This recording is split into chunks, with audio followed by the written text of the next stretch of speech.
Are you playing in the bathtub with your little doll? Action figure!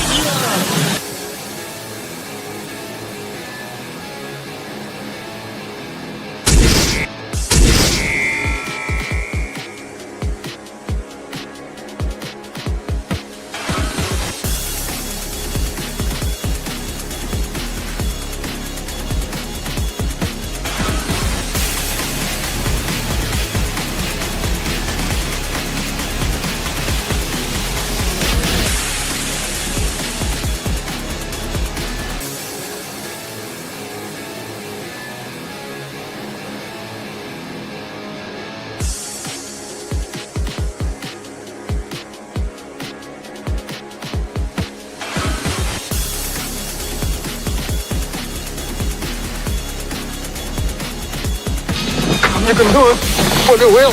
I don't want to go through life being a Wonder Wheel mother.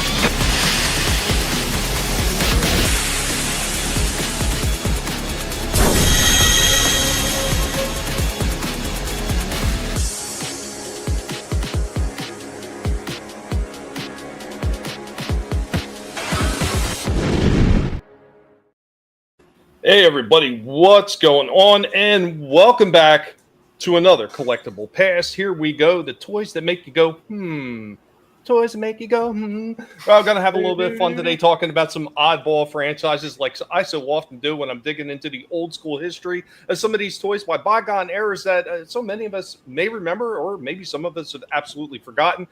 First, let's say hi to everybody in the chat that's hanging out there. Guys, thank you for coming. And remember to share the links out there to let everybody know we're going. I am the most hated guinea pig in the world.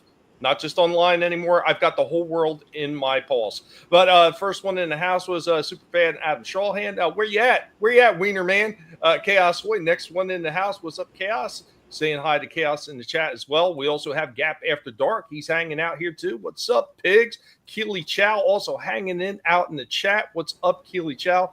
Guys, I hope you're doing well. Thanks, Gap. Appreciate that. Nice intro, Tommy. I work on things. Believe it or not, I do work on things. Some of it's kind of bad, but I do work on shit. But of course, we got our panelists up here, starting what would this be? This would be the pig's left. Vinnie Art. Hey everybody! Hello everyone in chat. I'm happy everyone's here. Yeah, we got some cool things to show. Bygone eras. We're gonna show a bunch of different stuff, but I got some newer crap. I got a lot of newer crap, but shorts and stuff like that. But yeah, looking forward to hanging out with everybody. Awesome. And of course, we're also joined by our other co-host, Slasher McSplitter. What's going on? Tommy, Vinnie, Shifty, everybody in chat. Hello, hello. Everybody's doing good. And yeah, it's toy night. Yeah, Hell man. yeah. And of course, our other co-host joining us is Shifty Gizm. Hey, what's going on? Thanks for having me again. I got some stuff to show off, and I've been working on some projects, some customizing and painting and stripping away paint, and to show you what all I got in store for y'all this week. Sweet. Yeah, I did have a chance to check some of them out. Pretty cool stuff. I like what you're doing with that. It definitely was a major improvement. Oh, Yeah, I saw the page punch one. That was pretty good.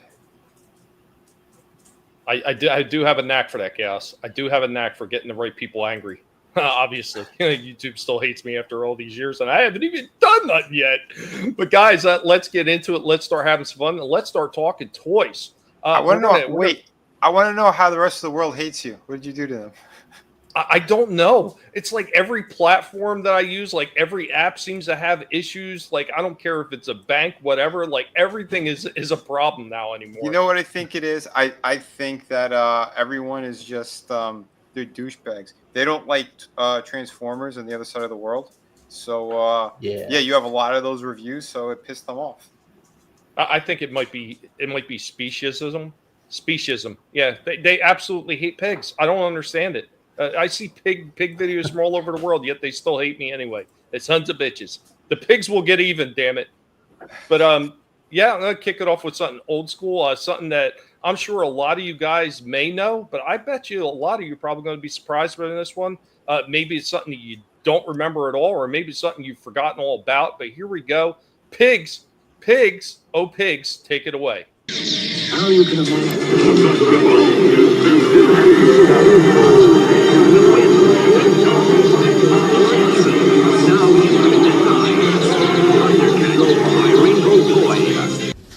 Greetings, humans. This is Indy. Welcome back to Toys from the Past. Welcome back with me, Indy, of the Guinea Pig Collective, the archaeological pig, on this Toys from the Past. So on today's Toys from the Past, we will be getting into Playmate's 1989 toy line, the Barnyard Commandos. Now, the Barnyard Commandos action figure line was created by toy designer James Groman for American Greetings Corporation and then produced by Playmates. A 13-episode French-American animated series was based on the figures the following year. The property is based around the concept of farm animals who consumed radioactive materials left over from an abandoned military experiment, mutating them into hyper-intelligent, anthropomorphic paramilitary troops. This consists of two hilariously harmless opposing teams, the Rams, Rebel Army of Military Sheep, and the Porks, the platoon of Rebel Killer Swine. Two series of Barnyard Commandos were produced, each including several figures for both teams, very similar to Mattel's Food Fighters. These figures, however, had no posability whatsoever, where the Food Fighters at least had movable legs and arms, albeit not by very much. What made them different is they were made of soft, hollow plastic, much like squeaky toys, and they each included a weapon accessory that fastened onto the figure, and a brief, humorous character description on the card back. Burger King had also produced a series of tie-in toys in their Kids Meal Premiums. On June 19th in 2020, it was announced Cloudco with partner Megalopolis Toys would make new Barnyard Commandos figures. In 2022, Premium DNA did just that. And in 2025, Nacelle, the same company who's acquired many other old defunct toy line properties, had acquired the property with plans for a new toy line, a comic book, and an animated series. Yes, the Barnyard Commandos are back, because these guys are animals. Thank you everyone for joining me, Indy of the Guinea Pig Collective, your archaeological pig and professor on this Toys from the Past.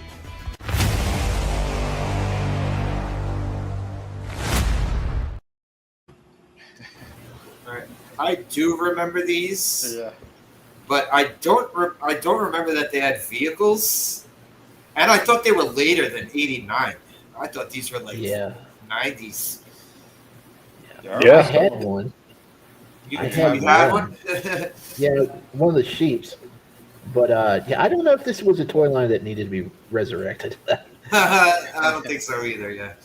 I don't know. I think the new ones that I've seen, they don't look half bad. I'm kind of curious to see what Nacelle's going to do with. Hey, what's going on? Happy Dinosaur in the house. I'd never heard of these toys. Yeah, it's probably a little bit before your time, Happy.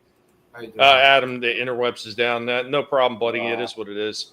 But no, you know what though? This is another one like Food Fighters and a lot of other weird army ants and a lot of the stuff where they were digging into.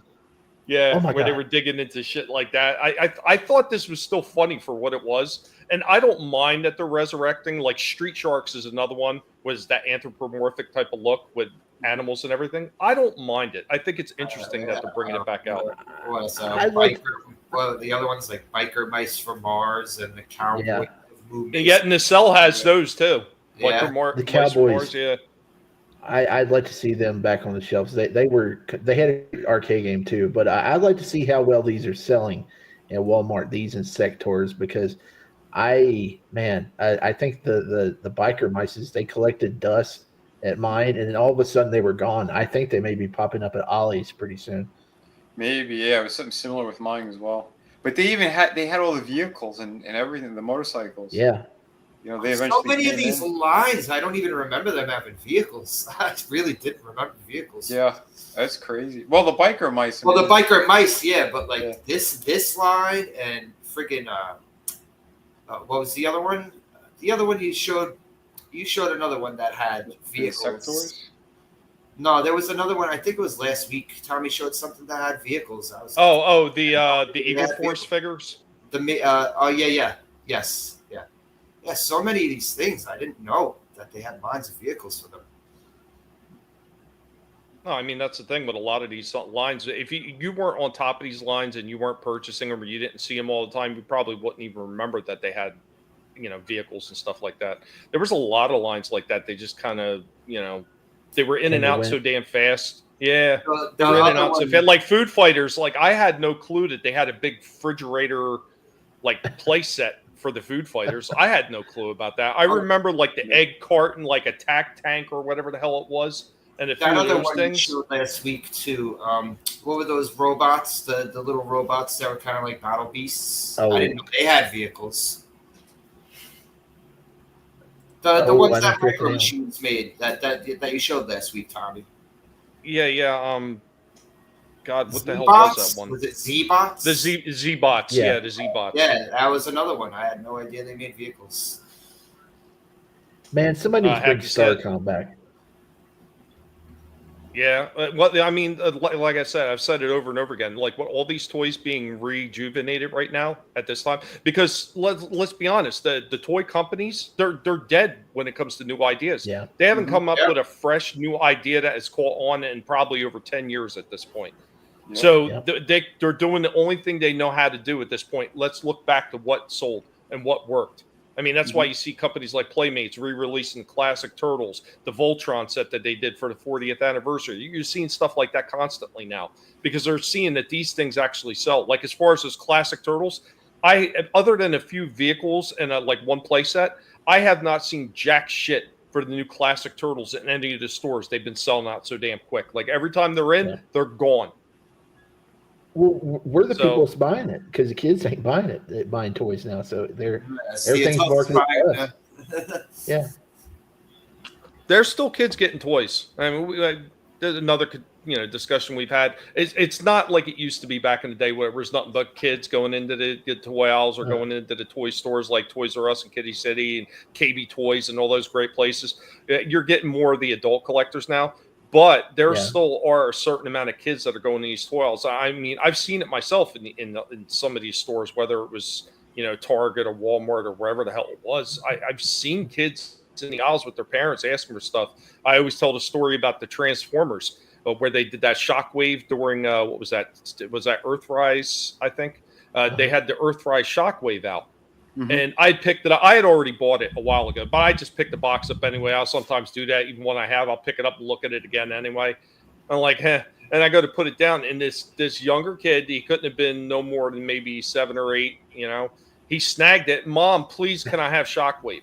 And he knew what the character was, and he, I guess he's seen the value of it looking kind of like more like the old school Shockwave or whatever. But no, I mean, there's still kids out there that are getting these things and play with them, but it's just not the extent that we remember from when we were kids. But I think a lot of it. I think a lot of it has to do with who their parents are, and who.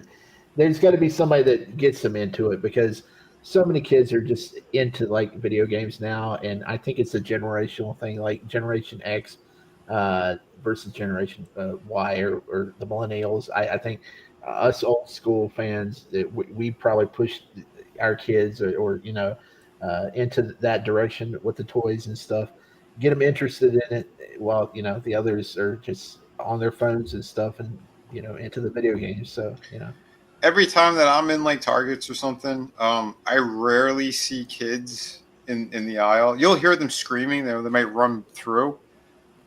They don't typically go to the action figures. The ones I've always seen that had action figures in their hands or they pick something up have always been adults. I see a lot of them run straight to the Jurassic Park stuff.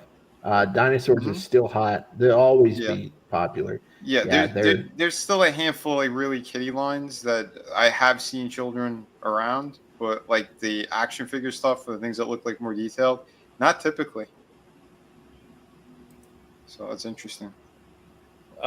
Happy Dinosaur says, I remember Biker Mice from Mars due to it being a Ninja Turtles ripoff, and the guy from Sharknado being attached to the cartoon.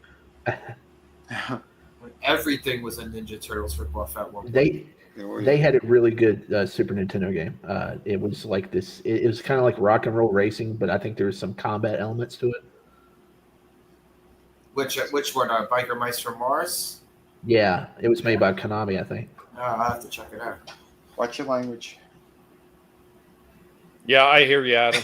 I hear you. The bullshit increase in prices and you know, trying to get ones that never got his kids. Yeah, they're not built as you've seen. Yeah, unfortunately. And there it is a lot of times it is scalpers going in there, taking everything, throwing it on eBay or wherever else. So, I mean, I think that's what the problem is too, ridiculous. Right?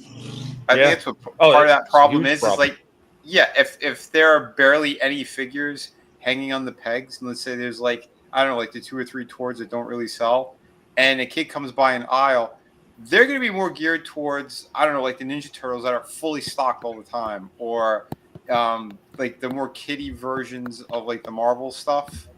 You know what I mean? Because it's like they're in stock. If you just see a couple of empty pegs and 1 or 2 figures, like a parent and stuff too, they'd be like, that's a higher price tag. They're smaller figures, and like the kid's not going to be able to get a full line of them. You know what I mean? Yeah. So maybe that's. Well, I mean, part of that is pricing. Because I remember when I was a kid, it's like, you know, especially when things are bad, you know, the parents got to sit there and judge. Okay, can I afford to spend this kind of money on this? And happy maybe. Maybe the kid wanted to shock me because he saw the cool toy collector holding it out. Maybe. Right? I kind of doubt that very highly, but yeah, Konami made a Biker Mars game. And that's another thing they were doing back in the day. The amount of advertising that they would do for these toy lines is one of the biggest reasons that so many of them succeeded. You know, between cartoons, comics, video games, and then regular ads like that we show all the time here, which we'll be showing one in a little bit for Barnyard Commandos. What's up, Scrambles? Nice. But those type of things, that's what gets people interested, get them excited. Like, oh man, did you see that new toy commercial? Mm-hmm. I think Konami also made the Moon Mesa Cowboys from Mars. I think they also they did the arcade Ninja Turtles game. games. They did the Ninja Turtles games. Yeah. I think they also Ninja Turtles. They did the NES Ninja Turtles. I think they. Yeah, I'm pretty sure they did the Super Nintendo ones. Yeah, those kind of beat 'em up games were really fun and yeah. Oh yeah. Yeah, I think they also made the arcade game for Moon Mesa, so they probably had to deal with Playmates because Playmates, I think they also did Biker Mice, so they probably just had a contract where you make the characters, we'll make the games. Konami also did the X-Men arcade game. Uh-huh. That was just Konami did Ninja Turtles, Simpsons, and X-Men, and they were all basically the same game, just with different skins. Yeah. Well, I mean, and it doesn't start. It didn't stop with just the regular games, like the handhelds and everything. So Konami had worked with what was that Tiger Electronics, and Konami was doing their own. Konami was doing their own because they were competing with Tiger. Well, I remember I have the ones that went like they were like long ways instead of like the way Tiger ones. Yeah. Well, we have one of the Tiger Electronics with the Ninja Turtles, and it has Konami right on it. Oh yeah, but later on, Konami was doing their own. It looked completely different from the Tigers too. Like the way it was kind of shaped like a long Star like Trek a surfboard kind of. Yeah. Yeah. The prices of Legos, they've always been a little bit ridiculous, if you ask me. But all right, I'm getting ready to pass it off. So what I'm going to do, of course, is we're going to follow up Barnyard Commandos with its commercial break. So if you don't remember it, I'm hoping that this jogs your memory. We'll be right back.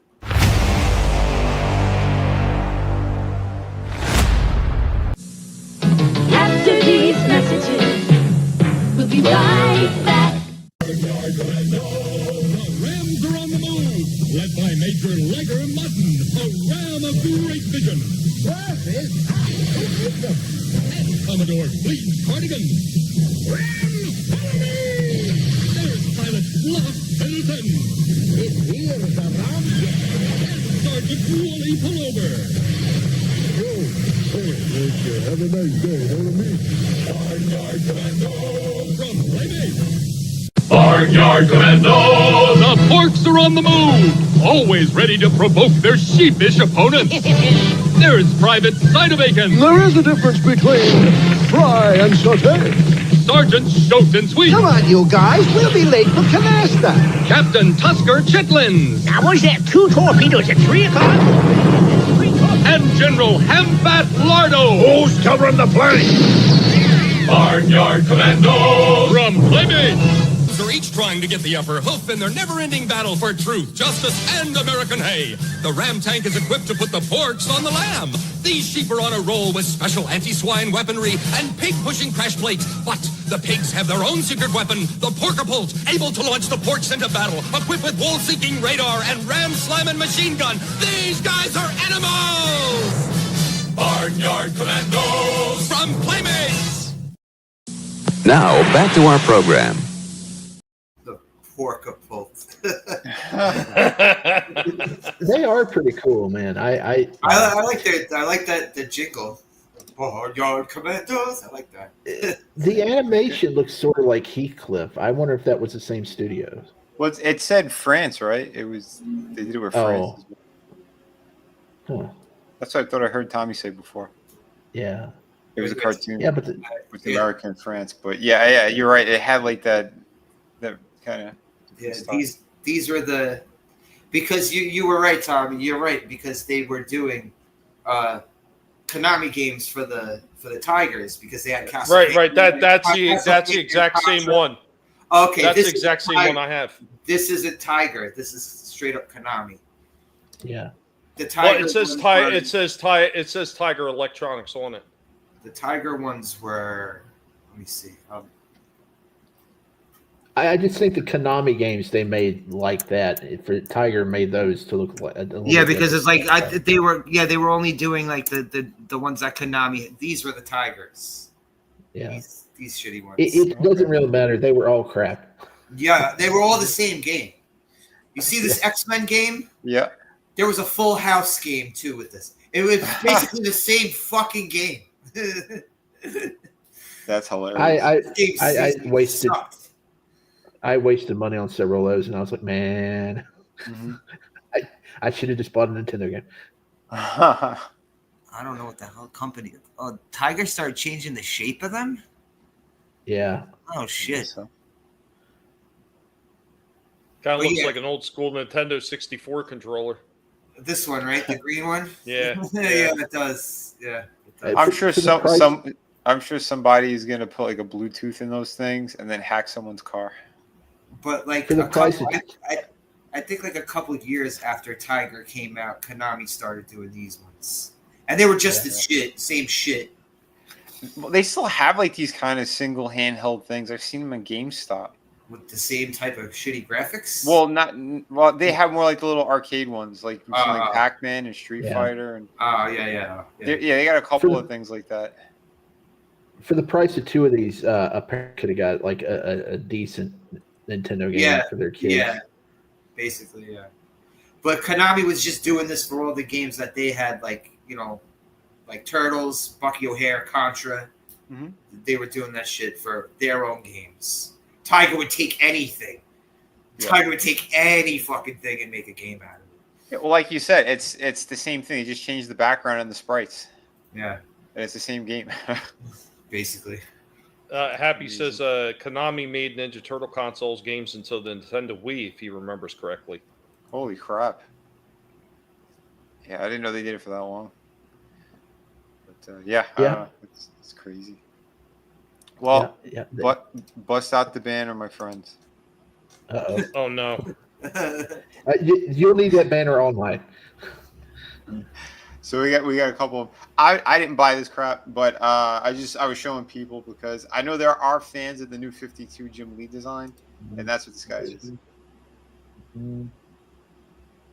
Which I'll give him that. He did change the body shape to have like that younger kind of look. So like I don't know. I think these guys would be good. They'd be good for customs. I think if you want to. It would. but it doesn't look like the new 52 suit. It had armor plating and everything.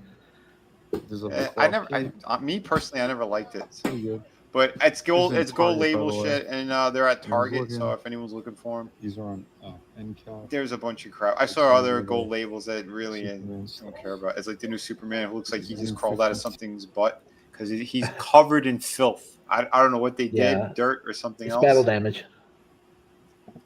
Oh, okay.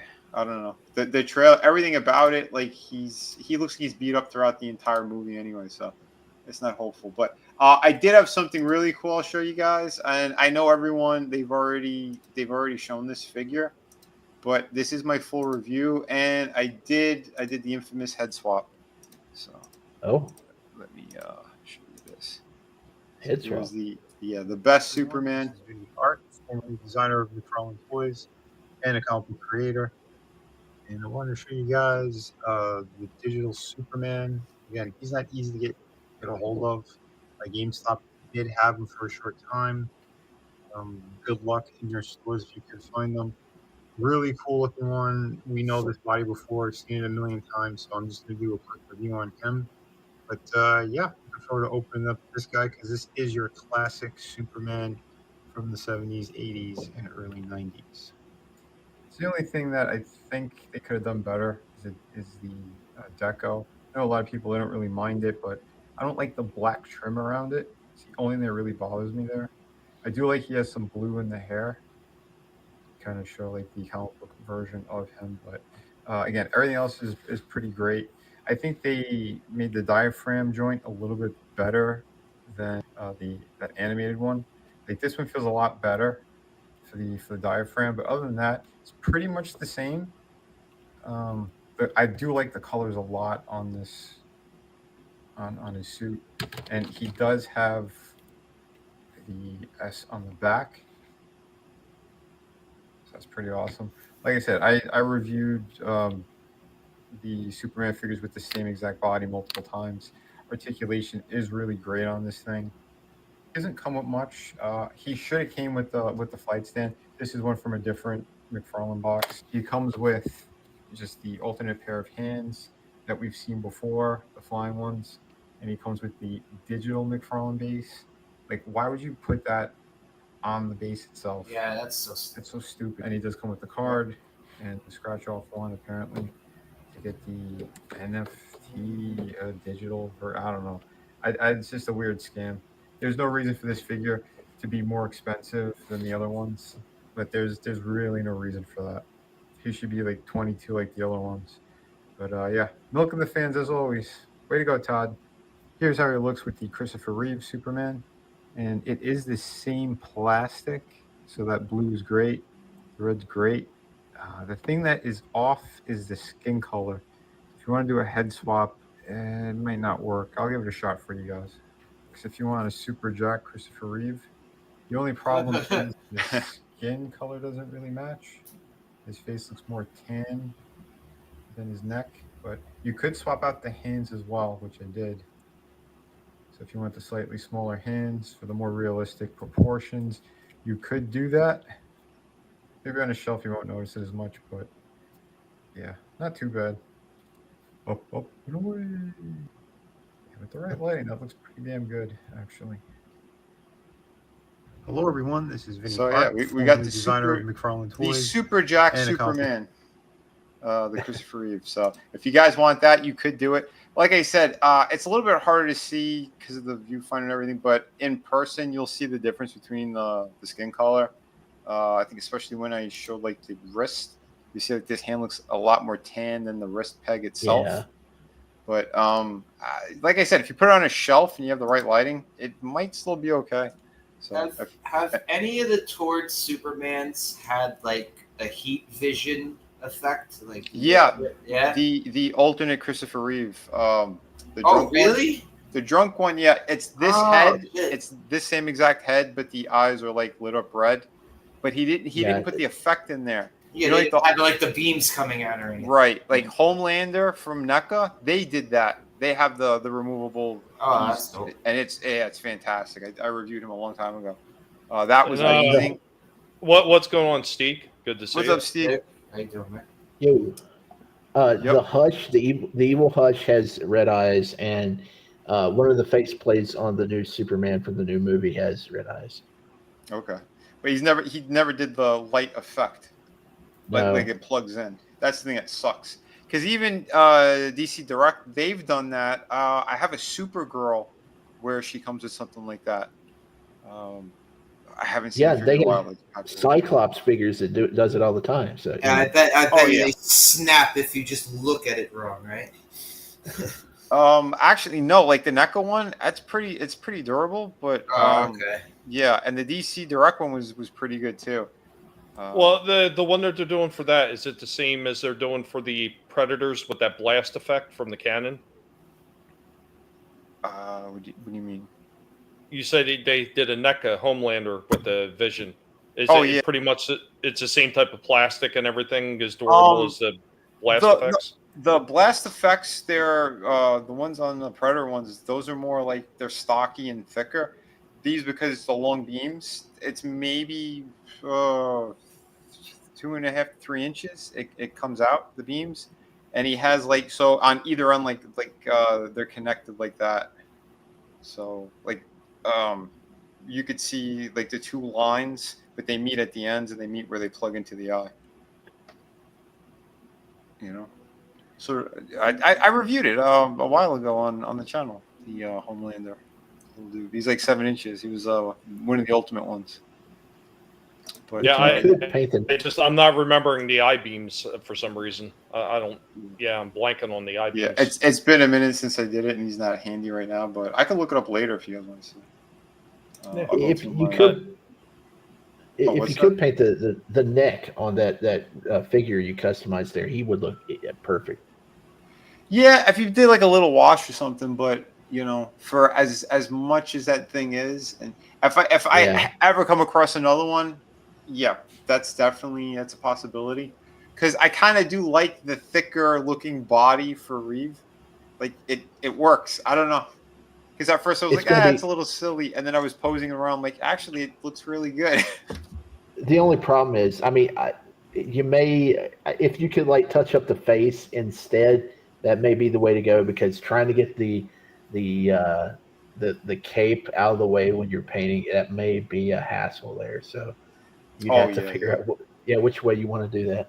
Yeah, most like professional customizers, they'll take everything apart, they'll disassemble it. Do all the Superman Tord figures have like the fucking cape embedded into his shoulders? Not all of them. It depends on the design. They switched it up with the cloth capes. They're buried underneath a neck piece that you'll have to like really cut into it to get that neck piece off. The plastic ones, the plastic capes, there's 3 points that they glue in, but you usually have to just slice those off and then re-glue it. Mm-hmm. Steve, I'll be getting into that later on at the end of the show. I will be talking about that. So the problem is they're reusing the same molds, which, as Vinnie just showed off recently with the sludge that he just got, there's issues with those damn molds, and they're just reusing the same molds. So there's going to be tons of issues with these.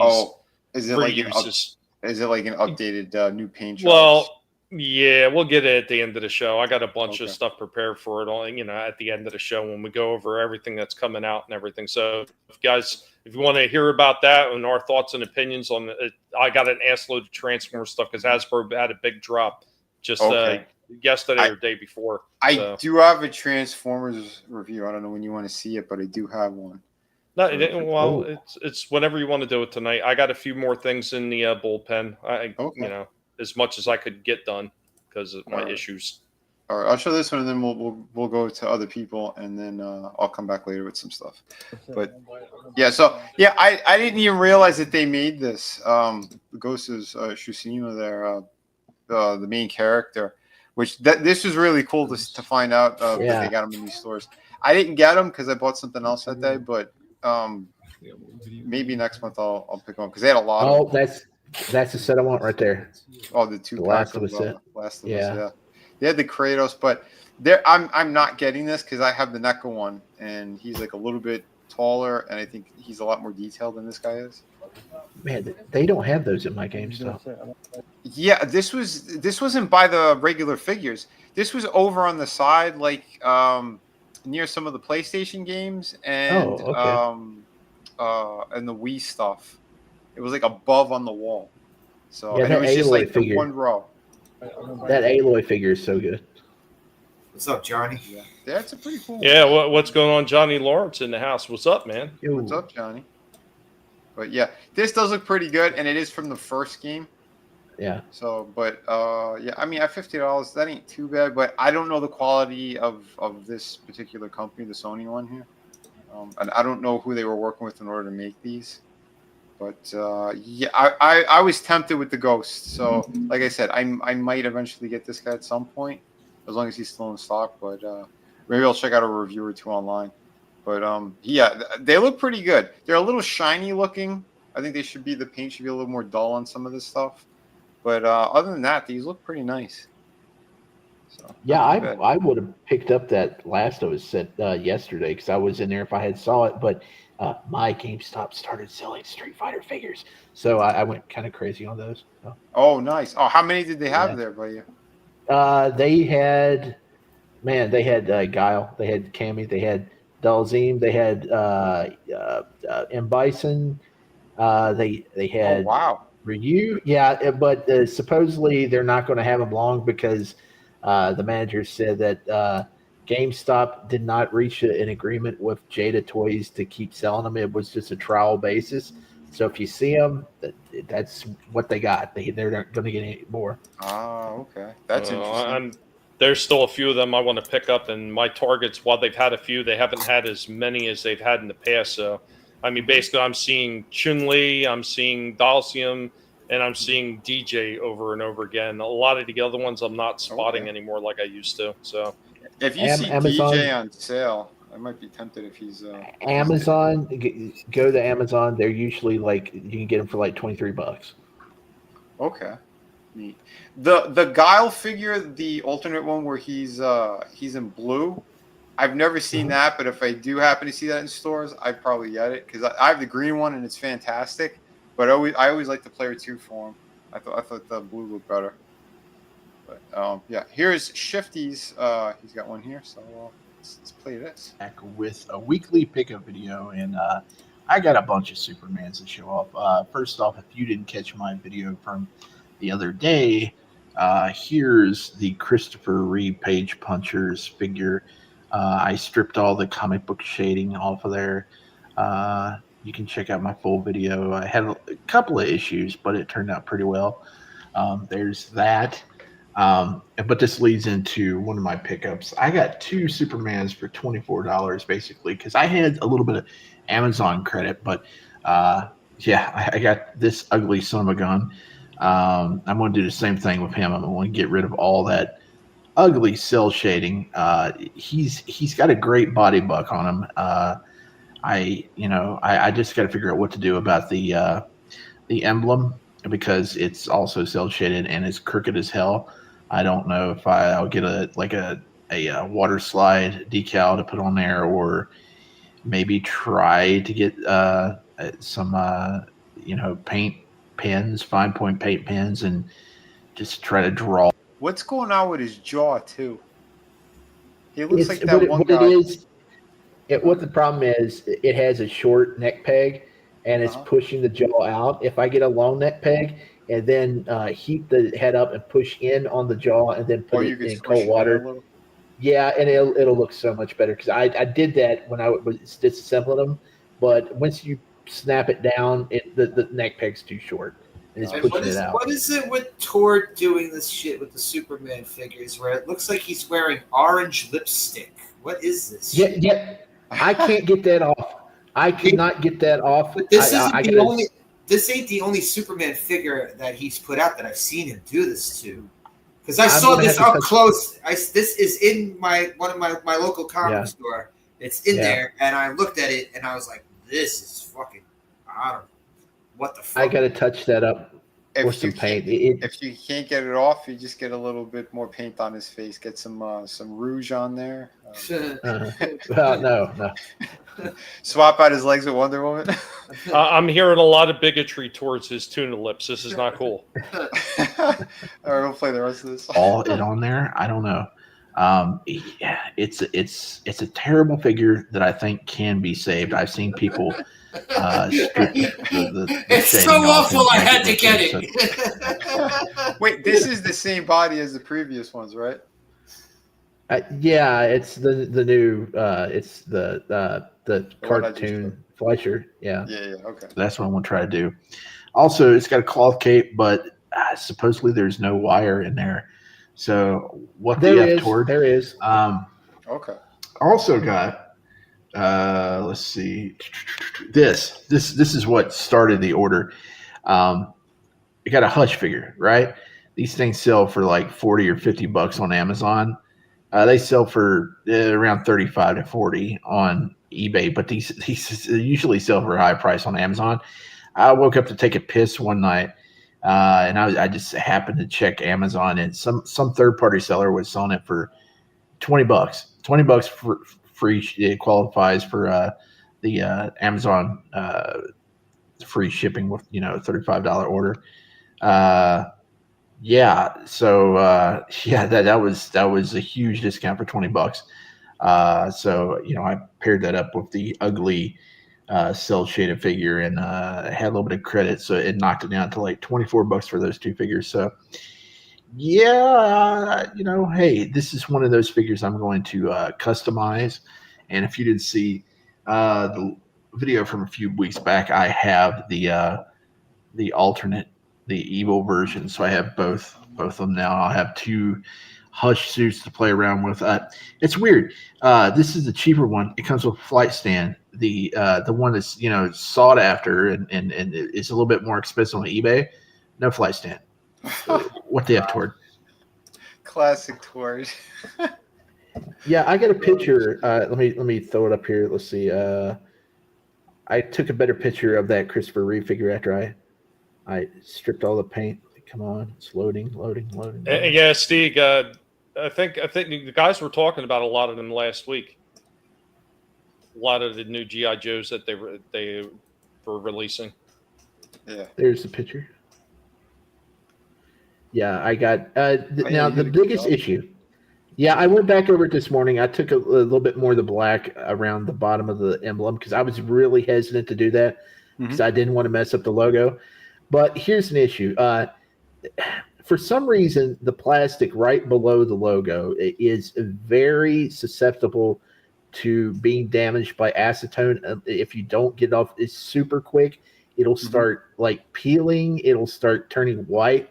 And I tried to blend it on my first attempt, and the paint just wouldn't match. So I sat there for an hour trying to get the closest paint I could color to it, and I just dry brushed for like an hour, and I got it to where it's almost nearly impossible to tell that it got damaged. So, and I went over the hair. It had some ugly blue streaks in the hair. I just went jet black with it. I touched that up, so I'm pretty happy with it now. I really want to put a little bit of a black dot in the eyes, but my eyesight is so bad, and my hands are so shaky. I don't want to even try to attempt that. Yeah. So I'm just gonna I'm just gonna leave them like it is. Man.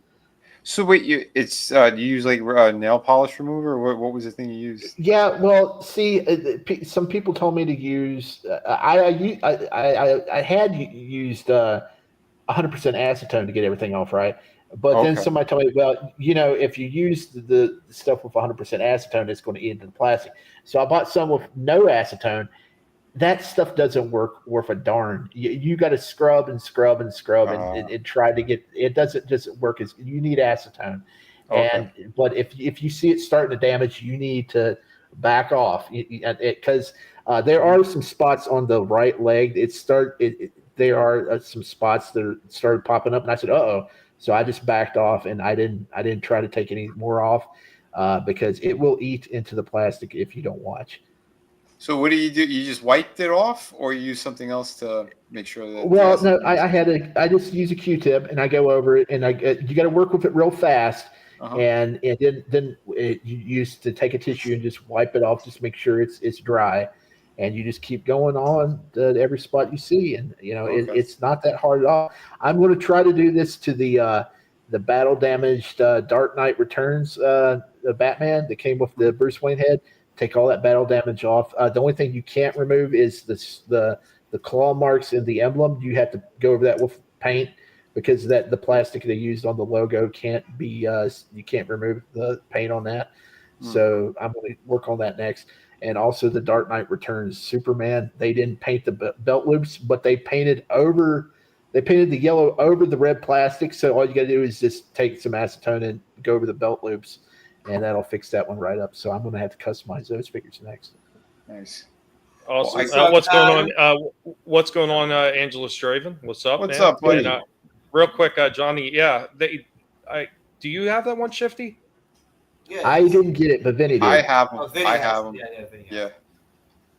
Yeah, the drug there was no Superman Richard Pryor. Yeah, no Richard Pryor. No. No Nuclear Man either. No. No. Could have been the Build-A-Figure, man. Right. Hey, Adam. Yeah. Hey. Throw it at him. Yeah. What up, they should Adam? have done that. With that long-haired Superman I just worked on, I could turn him into Nuclear Man, maybe? Yeah, I could. But I ain't that good at painting, so. Well, hell, we got it anyway. Yeah, because here's the video where he was taking some of it off. What's up, everybody? This is Shifty, and let's get right into it. This is video number 2 to the paint removal on the Justice League Task Force figure. Starting off on the head, took that little bit of shine off of the hair, and tried to remove the lipstick. But in the process, I think the acetone kind of gave it more of a lip gloss, because it's shiny now. I'm probably just going to have to find some paint at some point and cover that up. Left the emblem on there because I don't have a decal yet. Need to get that. Also need to get one. Yeah, you don't need to play the whole video because it's. I don't know why. Yeah. What's that? You don't need to play the whole video because I got another one for later, so I don't want to take. I didn't want to. Oh, all right. Well, I was just kind of showing it, but yeah, you did a good job taking off the body. Yeah, I actually show him in the next video. I made multiple, so. Oh, okay. Yeah, I just went through the thing and take a look. But not too bad, dude. Not too bad. I got to do something about that logo. It's terrible. Yeah, I made it take it. Yeah, you need to get new paint, red paint, and fix a that sticker or something. Yeah, or even that. Yeah, if you get a decal. Yeah, they're like $10 on eBay. They're a little bit cheaper on Etsy. I can find something. Okay. All right. Oh, I got something for everybody. I'm gonna bust in with a toy break. Adam, I'm not sure if you have anything today. If you do, you can go next. Slasher, if you want to go after him. If you have something, if not, no worries. Just real fast for you go. I was just there. There it was before he took off because I had the actual same figure, so mine still got the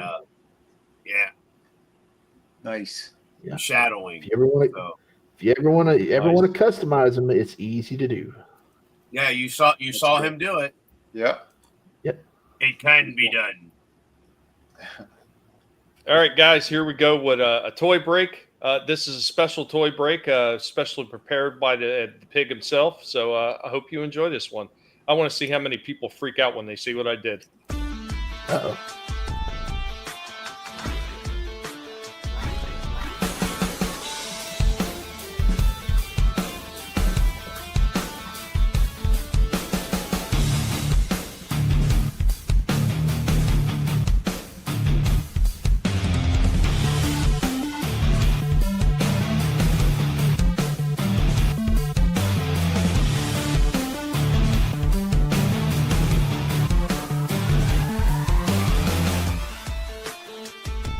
So we got a few of these G1 aerial bots in up here, states of disrepair. We're about to do a toy break. Here we go with a real toy break. Oh yeah. Let's see the damage done. Not a lot of damage on that first shot. Let's take a few more shots.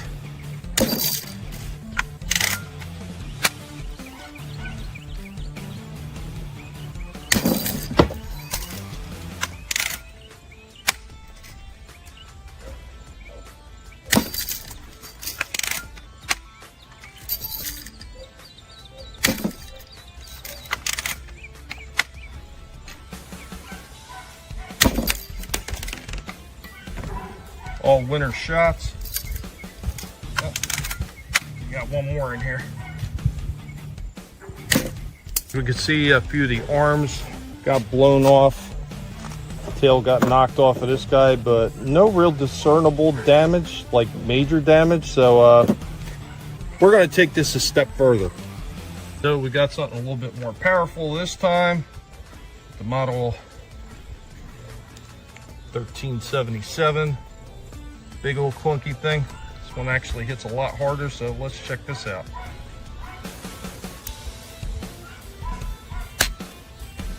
Apparently the 1377 is kaput. Don't know what happened. The seal went bad on that BB gun. It was quite old, so we're going to take a close-up shot with the old Red Ryder. There you go. Now that's some breakage. Let's go for one more shot. See somebody who didn't get really broken yet. Let's go for slingshot.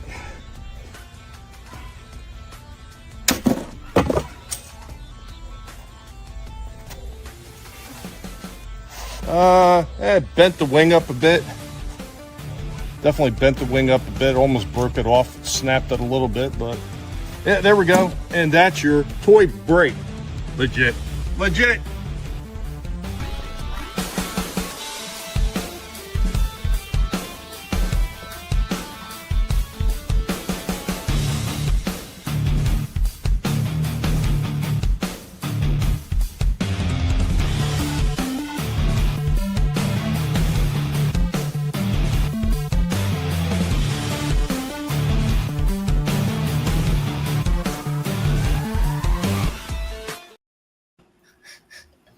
Toy break. Hey, Frank. What's going on to Frankie? What's going on to Ancient One? And what's going on, Miss Martin Muses? It's nice to see all of you. Yeah, Johnny. Yeah, thank you. Thank you. A nice toy break makes me sad. Real like this is with real friends at actual vintage Joe's. I was actually kind of surprised nobody said that you're shooting old G1 toys. I want to clarify this. These guys were not official Transformers. So yeah, they didn't. Look as I was going through my parts boxes looking for an actual, and you'll find out why later. I wound up doing this while I was looking for parts. I found these guys, and I was like, "Oh, great! These guys got tons of parts." I'm looking. The plastic feels cheap. I was like, this doesn't feel right. I look on the wings where I know all the stampings for Hasbro and Takara should be. They're not there anyway. As a matter of fact, there was literally zero stamping on these toys. So these were like these super cheap knockoff toys from like China, like the ones that they put in the Easter baskets where they look like Transformers, but they're not. That's what these things were. And they were super garbage cheap. That's why I took the Red Rider to them. That's great. I can't do nothing with them. Yeah, I'm looking at the tryout with that. Yeah, they almost look like all the same mold too. You go all Sid from Toy Story on those fucking things. That was like generic GoBots. Well, yeah. Well, I mean, there was a bunch of generic toy companies out there. So you had like the Zybots, and then you had the MC Toys. So there was a bunch of ones doing it that were kind of like knockoff of GoBots, but they were their own thing. And then you had some of the cheap companies that did shit like this, where they didn't even have stampings on it. If you were lucky, they might have had made in Korea or made in China. These, like I said, these ones didn't have jack shit on them. So I knew these were bottom of the barrel knockoffs. And like I said, the plastic was super cheap. When you put one up to a Transformer, you could tell like all the line work is lazily done, like what they put in the wings and everything on a Transformer. These it almost looked like somebody took like a little gouge tool and just made lines, and it's freaking bad. It's really bad. So yeah, they got the treatment. Unfortunately, the 1377 died. Something either went wrong in the valve or one of the O-rings that hold the air pressure in it, and I couldn't get proper shots on these things because I would have blown these things into smithereens with the 1377. But that'll hopefully be for another time when I get that one fixed, or if I get my CO2 powered Uzi BB gun that's a semi-auto, if I can get that one working. Because if I get that one working, man, I can go to town to pop, pop, pop, pop, pop, pop, pop, pop. Well, I mean, should do each week. What's that? Get like that's what you should do each week. Get a GI Joe or something and just try to break it each week and get into it, like some cheap ones, and like we're going to torch it this week. We're going to try to melt its face off. No, we're going to shoot it this week. No, we're going to put it in a vice grip this week. I did do a few of those a while ago, Shifty. So I picked up the ones out of the Dollar Tree. Yeah, I hear you, Johnny. Nobody ever thought those things would be worth that much money at this point, but you'd be surprised. But yeah, oh god, what the hell are they called? They're in the Dollar Tree. They're $1.25 a figure. Some kind of not action force. What the hell was it?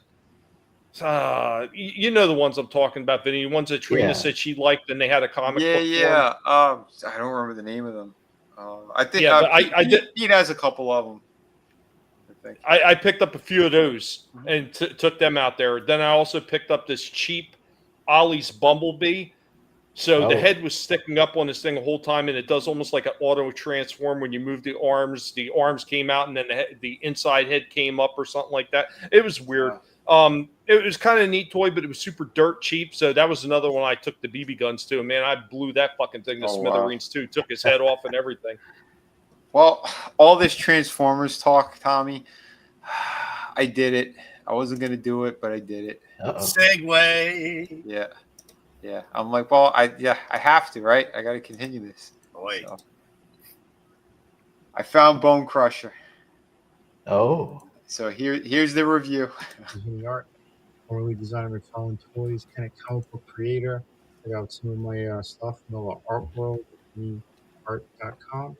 But yeah, I want to let you guys know, I was on the fence with this whole series, but I decided, I found Bone Crusher, and I said, you know what, I really like that Devastator, so I pulled the trigger on him. I did get him at GameStop, so I got him at a discount. Instead of paying like 33, I got him for like 25. Yeah, for that price, I think he's the weakest out of all the Constructicons. Yeah, his design is more accurate to the cartoon, but it feels kind of like a cheap design. But I'm gonna open them, give you guys a quick review. So hang tight. Okay, so here's Bone Crusher. Next to the leader, Scrapper, and I'm going to show them. He's a little bit better than I thought, but still I'm not crazy about this design. He does have more articulation in his legs than I thought he would have, so that's good. He even has the hinge going this way. He's got an extra piece on the back. If you want it flat, if you want it straightened out, you could do that. He could show you what he's got underneath. There is, because transformation, he can kind of crunch forward, but I don't know. It's interesting how they did this, but all in all, not too bad. Again, he's the left arm to Devastator. He comes with this little gun, and he comes with this piece on the back here that you have to slide in. This is going to be part of the shoulder bit, I believe, when it is all connected and he's dangling off for Devastator. I'll show you him transformed as well.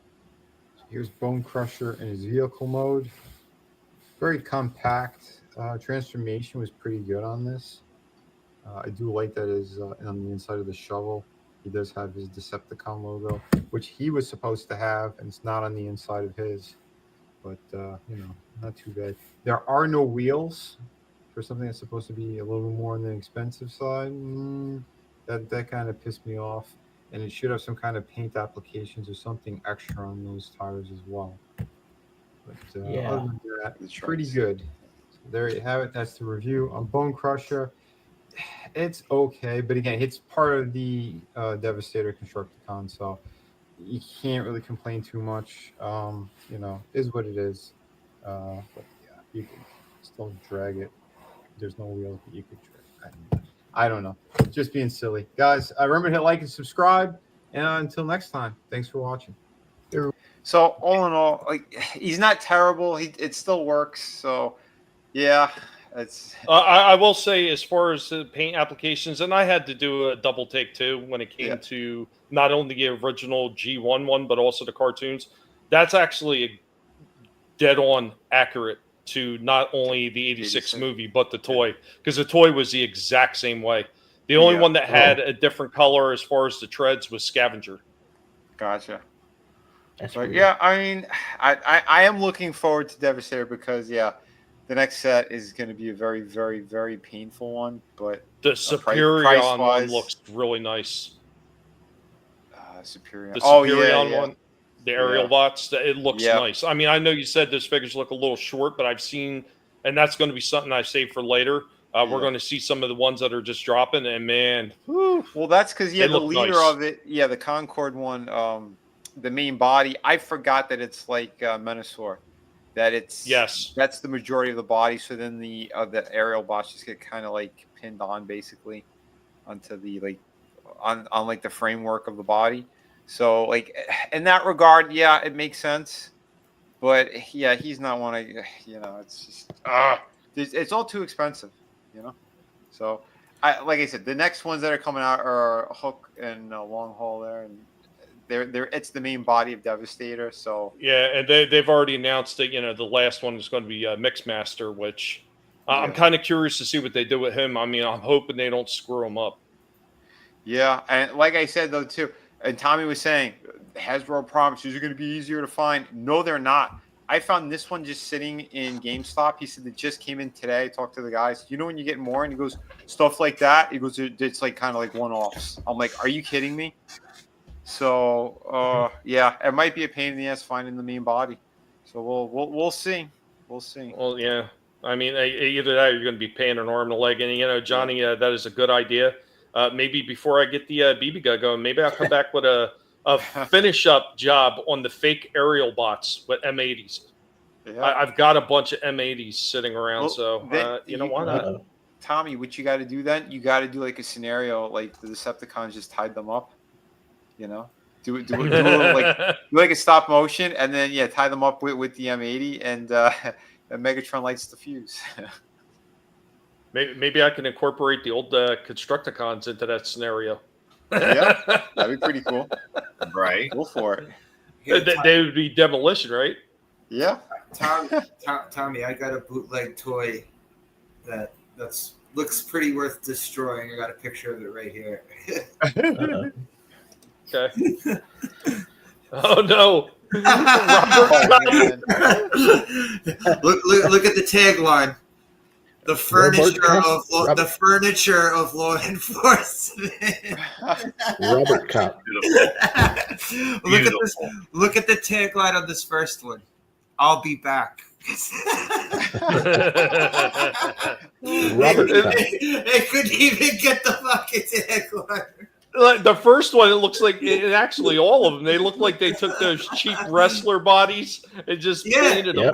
This middle one, I had bootleg He-Man figures that look just like this. Galaxy Force. The bootleg He-Man figures, like their legs wouldn't even move. The Galaxy Force ones. Yeah, and then there were wrestlers that were like that too. They had bootleg wrestlers like that shit. Robert. What up, Con? What's up, Con? It's the furniture of law enforcement, guys. Yeah, right. The furniture. Wait, don't they call cops bobbies in the UK? So Robert Cop, Bobby Cop, Robert. I can't even tell what's going on with this last one. What the fuck is up with his face? I don't know.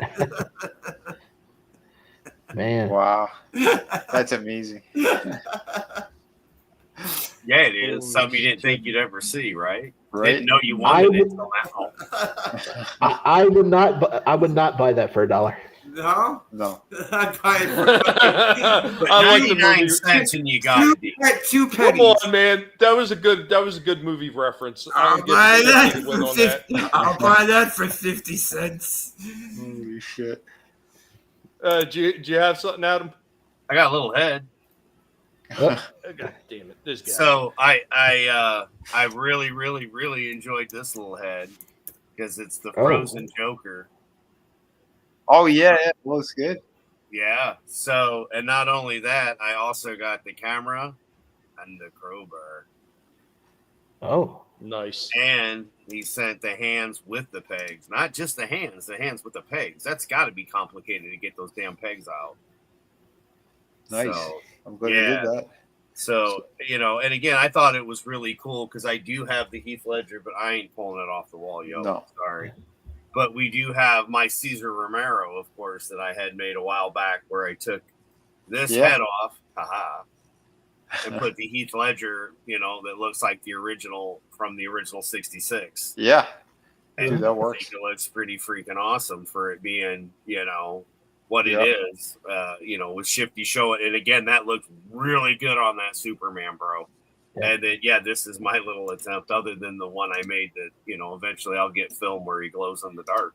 But, that, again, just picking up pieces here and there, making our own stuff because we kind of have to. And Shifty, this one's for you, my friend. Because when you said you were getting close to my collection, you got to start buying them by the case. Then we can talk. You see that? He just won up the game on you.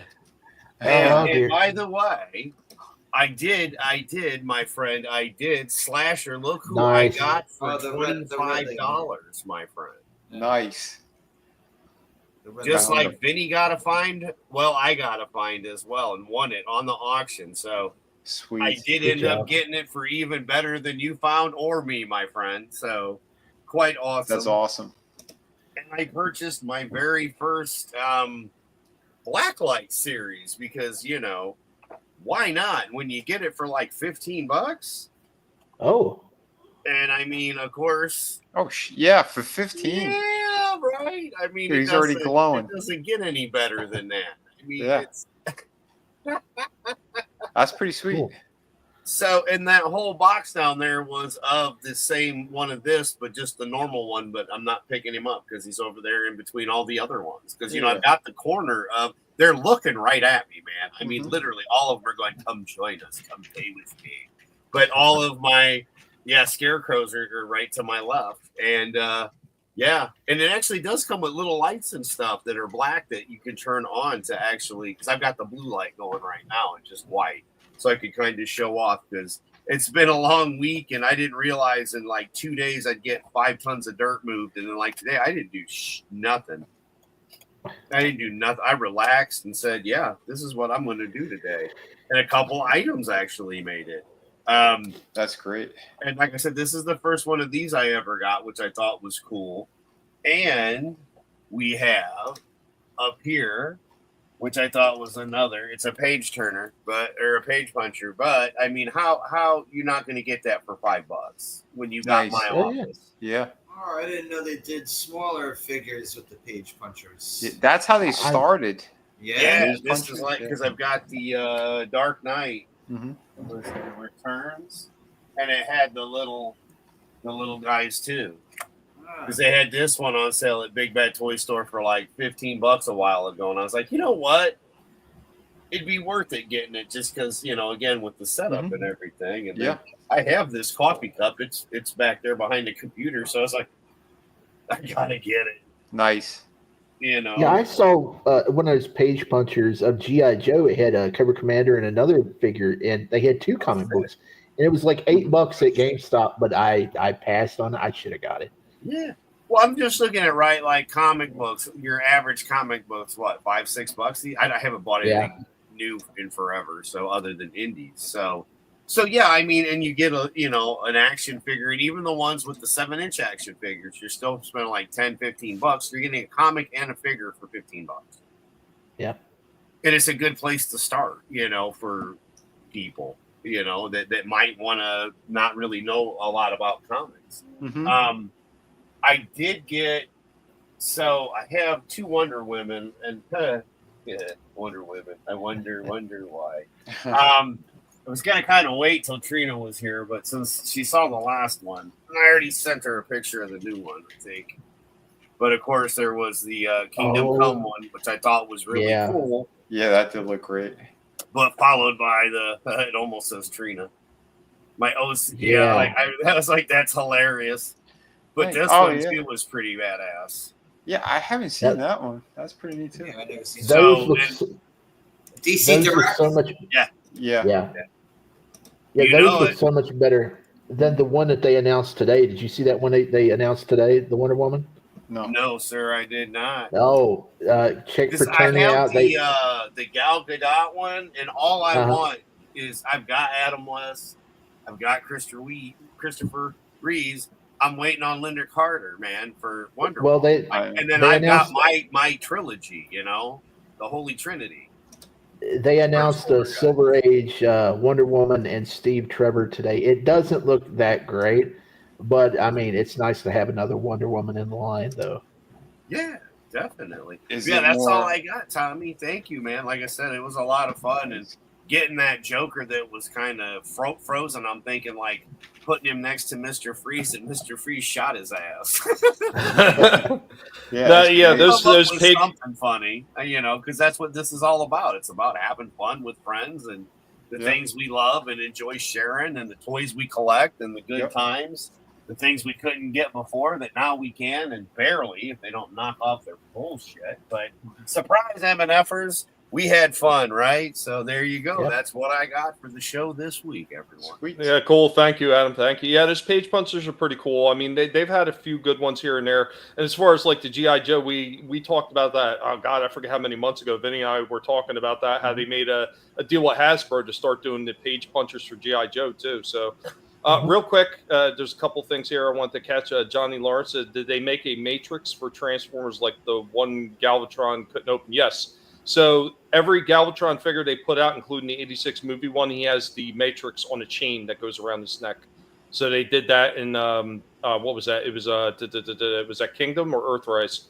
They put the first Galvatron out. Then they did one in Legacy United or Legacy. They did another Galvatron, same thing. And then the 86 was just a repurpose that. They also did, I think it was a comic book or a cartoon colored one as well. They did like 4 or 5 different Galvatrons, and they all came with that little matrix with the chain around it. Frankie says the furniture of law enforcement. You're in the hot seat now. By the way, I just said when you're done. Sorry, I just got one more thing to show. Oh yeah, no problem. Daniel Ingalls is in the house. What's going on? This is all good info. I hope that you're having fun watching. Strike while the iron's hot. Never know when another's going across your path. I collect music CDs. The more rare, the better. Hey, nothing wrong with that. Physical media is always the way to go, buddy. Every single time, man. You definitely got it right when you're doing stuff like that. And I see a lot of those. There's a lot of places that are popping back up again doing stuff like that. So, yeah. This is Robert Kopp on eBay. Look what he goes for. Oh, Robert Kopp. Oh my God. Look what he goes for. $80. Which country did he come out of? Like fucking probably Taiwan or fucking Singapore or something. Robert Kopp. Look, he's got bat nipples. He's got. Holy shit. That's fantastic. Oh my God. Oh, he's the furniture lord. Can't make this shit up, yo. Right? Oh fuck. Holy shit. You know, I think this clip is desperately needed. Hold on a second. Cocaine's a hell of a drug. Yes, thank you. I apologize. I mean, you can't make this up. I found it, by the way. The Wonder Woman and Steve. Is this it? Yeah, I'm not crazy about that. Yeah. Well, I mean, if you do the head swap could work on this one because the body's pretty good on this. It's all right. But yeah, because it's old school. It's the classic one. Yeah, she's a little bit too hoochie mama. Yeah, and this Steve, his face looks weird. He looks like he's a 90-year-old man. Yeah. Oh wait, that's because it's Captain America from Infinity War. It does look like Cap, doesn't it? Yeah, it is what it is. And Daniel, there's plenty of guys on here that do retro gaming, and I know eventually when I'm feeling a little better, I got a few health issues that I'm dealing with right now. It's not allowing me to do as much as I want. Once I'm feeling slightly better and I could do more shows again, I'm going to bring back one of my older shows called Going Old School. And the first one we're going to do is we're going to do stuff on old video games. So I have like an old Texas Instruments video game that I'm going to be showing off. Hopefully that thing still works so I can show you all how it looks when it played. But should be some fun stuff. So I got one other thing, and I'm going to pass it back off to you, Vinny. Okay. We're going to dig into the past again. Because the pigs are always willing to show us something that is old school that maybe you might remember, maybe you don't. Here we go with something from the past.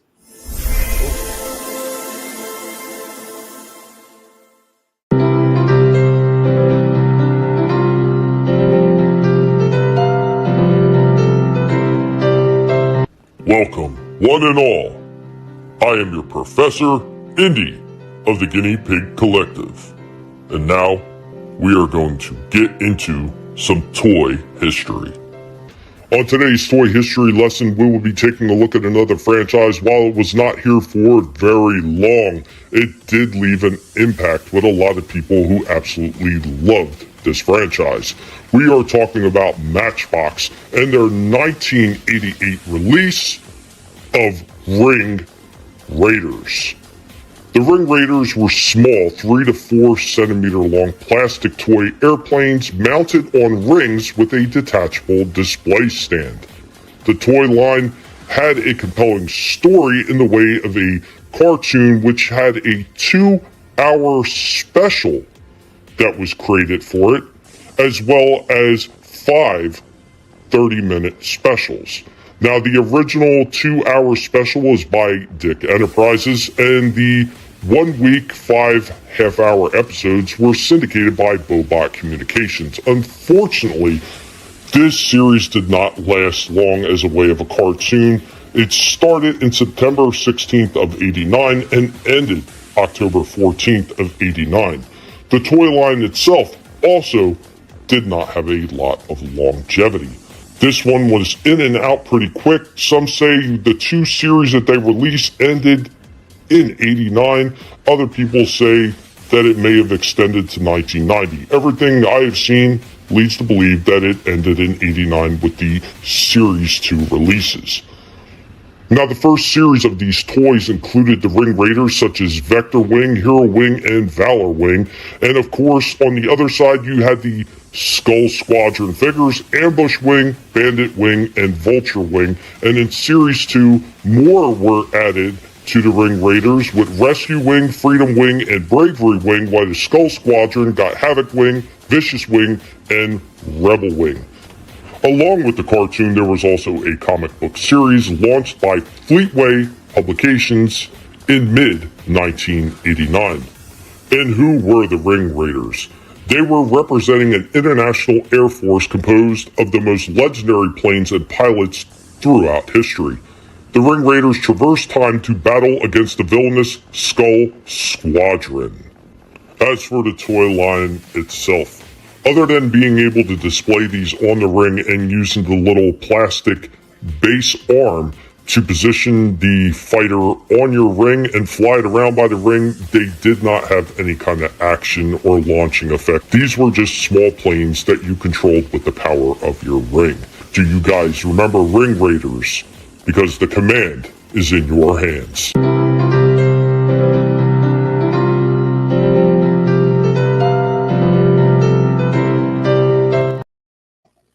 Powers in our hands. I remember those. The command is in your hand. I remember those. I remember there was one. There was another line called Air Raiders. They were completely different, but I don't remember these things at all. Well, I know when we got into the Matchbox stuff and I brought this one up, nobody could seem to remember these at all. So I was like, hey, this make a good future one. So yeah, they had to dig into this one. I thought it was interesting enough. And of course, their main rival at the time when they were doing these, it was the Micro Machines. Because it's basically what they were. They were Micro Machines on rings. Do you remember that one, Air Raiders? Yes, that is something else is actually in my bullpen of upcoming toys from the past or toy history. I haven't made up my mind which one's going to be. That was another one that didn't last very long, right? No, a lot of them didn't. Wedding Ring Raiders didn't do well, discontinued. Micro Machines were awesome. Yeah. Yeah. For what they were. I mean, back then, again, it just sucks because there was so many things like we didn't have it, so we created it, kind of a thing. And it's the sad thing from earlier when I couldn't jump on with the internet. It just it kind of breaks your heart when you realize there's just not any good toys either. Like you're saying, the stuff that they're remaking because we're the ones that are buying the toys more than the kids. Mm-hmm. Yeah. Yeah. Sadly. But yeah, I'm glad they still do make some Micro Machines though. Yes. Yeah, they're in those special. So I want to while we're on the jingle of that, I'm going to play the commercial break and I'm going to hand it back over to you, Vinny. Okay. Once again, I want to thank everybody that's hanging out, watching us across the platforms. Guys, remember to share links out there, let everybody know we're here and we're having fun because it's always a game. It's always a game with YouTube. And if anybody hasn't been paying attention, YouTube has absolutely been on the warpath again with a lot of different creators, whether they're taking their channels down or whether they're demonetizing them or whether they're just taking down specific videos because whatever, for some reason, some false equivalency of breaking terms of service is absolute garbage. It's just the games that they always seem to play, you know, especially when things aren't going their agenda way. Kids back then had to have imagination with the toys. Yeah, they did. And you know what? And we were happy to have them. But let's keep the nostalgia train rolling, and we're going to do the commercial break for Ring Raiders. And then Vinny's back in the hot seat again, showing you off something fantastic. Here we go.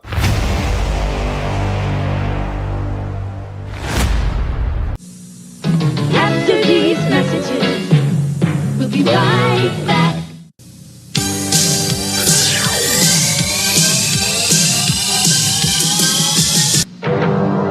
Fight the forces of darkness, the Ring Raiders prepare to take off. Battle stations are under attack. Blasts are on. Fire! Missiles launched. Mission accomplished. Raiders, the command is in your hands. Planes and blasters sold separately. Scout Squadron base fully armed and ready for action. Raiders, the command is in your hands. Skull base and planes sold separately. Ring Raiders! Scramble, scramble! We're under attack! Blaster on! Fire! They're closing in! He's on your tail! Right to the left! Missiles locked! Mission accomplished! Ring Raiders! The command is in your hand! Ring Raiders! Air Carrier Justice on full alert! Skull Squadron, all pilots ready for takeoff! This is the ultimate battle for the skies! Ring Raiders! The command is in your hand! Attention all Ring Raiders. Evil Skull Squadron closing fast. Scramble, scramble. Ring Raiders, intercept Skull Squadron! Battle Blaster, on! The Battle Blaster sound machines make every dogfight seem real. Missiles locked! Collect the greatest fighter planes of all time. 48 hot-looking, highly detailed planes, available in squadrons of 4. Ring Raiders video, blaster, and planes from Matchbox. The command is in your hands. Ring Raiders! Reach for the sky! Ring Raiders! Now, back to our program. Didn't they do that with the Hot Wheels Star Wars stuff? They had like a clear thing and you could put it on your finger. Yeah, they might have. They might have. Yeah, because I picked up Millennium Falcon back before. What was it? Ring Raiders. Oh shit! No. Let's just get to the next figure then, because this is... Well, hold on, real quick before you do. Ancient One with a fake super chat, a colossal bag of premium guinea pig treats for Tommy, the guinea pig, his wife, and the guinea pig pups. I think we got a complete happiness. Thank you, Ancient One. Thank you. Hey, Yeah, go ahead. The theme music you just played, I wanted to look that up because I'm a big fan of the 80s cartoon theme music. I've never heard that one, and that sounded pretty cool. Nice. Yeah, from what I understand, it was a 2-hour special was the first thing that they did. And then they had a very short, because it switched. First, it was Dick Enterprises that, remember Dick? They did the first 2-hour special. And then after that, it switched to Bach Cop Productions. And then they did only 5 30-minute episodes. And it wasn't even technically a full season. It was just more like a special 5-episode run, and then it ended. And right after that ended, the toy line ended. So sounds about right. It doesn't sound anything like Robert Halford. Yes, they just didn't like it, huh? The Wasp singing the tune. It's a good show. I want to watch that now. Yeah, I'm pretty sure there's some places you can still find it. When I was looking it up, there was a couple that had listings for them, so I'm pretty sure you can find them somewhere. But yeah, Vinny, cool. Yeah. Well, yeah, I guess a little bit retro then. First time I seen Thundercats in Target. Well, that they actually had Lion-O, because I had found Monkey in a while ago, but Apparently, there are two that are out now that are very hard to get. It's Chitara and Tigra in the same line. So, yeah, I mean, the only ones I've seen at the store, and I've showed them off in the toy hunts, is Monkey and what was the other one I seen? Was it Mumra? Yeah, it was Monkey and Mumra. Those are the only two I've seen in my targets. Those are more. I thought those are more like the He-Man size. These are the actual like. No, you're talking about the full articulated ones. Yeah, yeah. These are the fully okay. articulated ones. Yeah, you can see all the joints and stuff, and he comes with the sword and the thing. But yeah. These actual posable figures, which again they need to work on this line because like the one that I have, he's got a shoulder that doesn't go out to the side, and one of the legs is kind of messed up too. But and it's just $35 good. Oh, these are still 34. Jeez.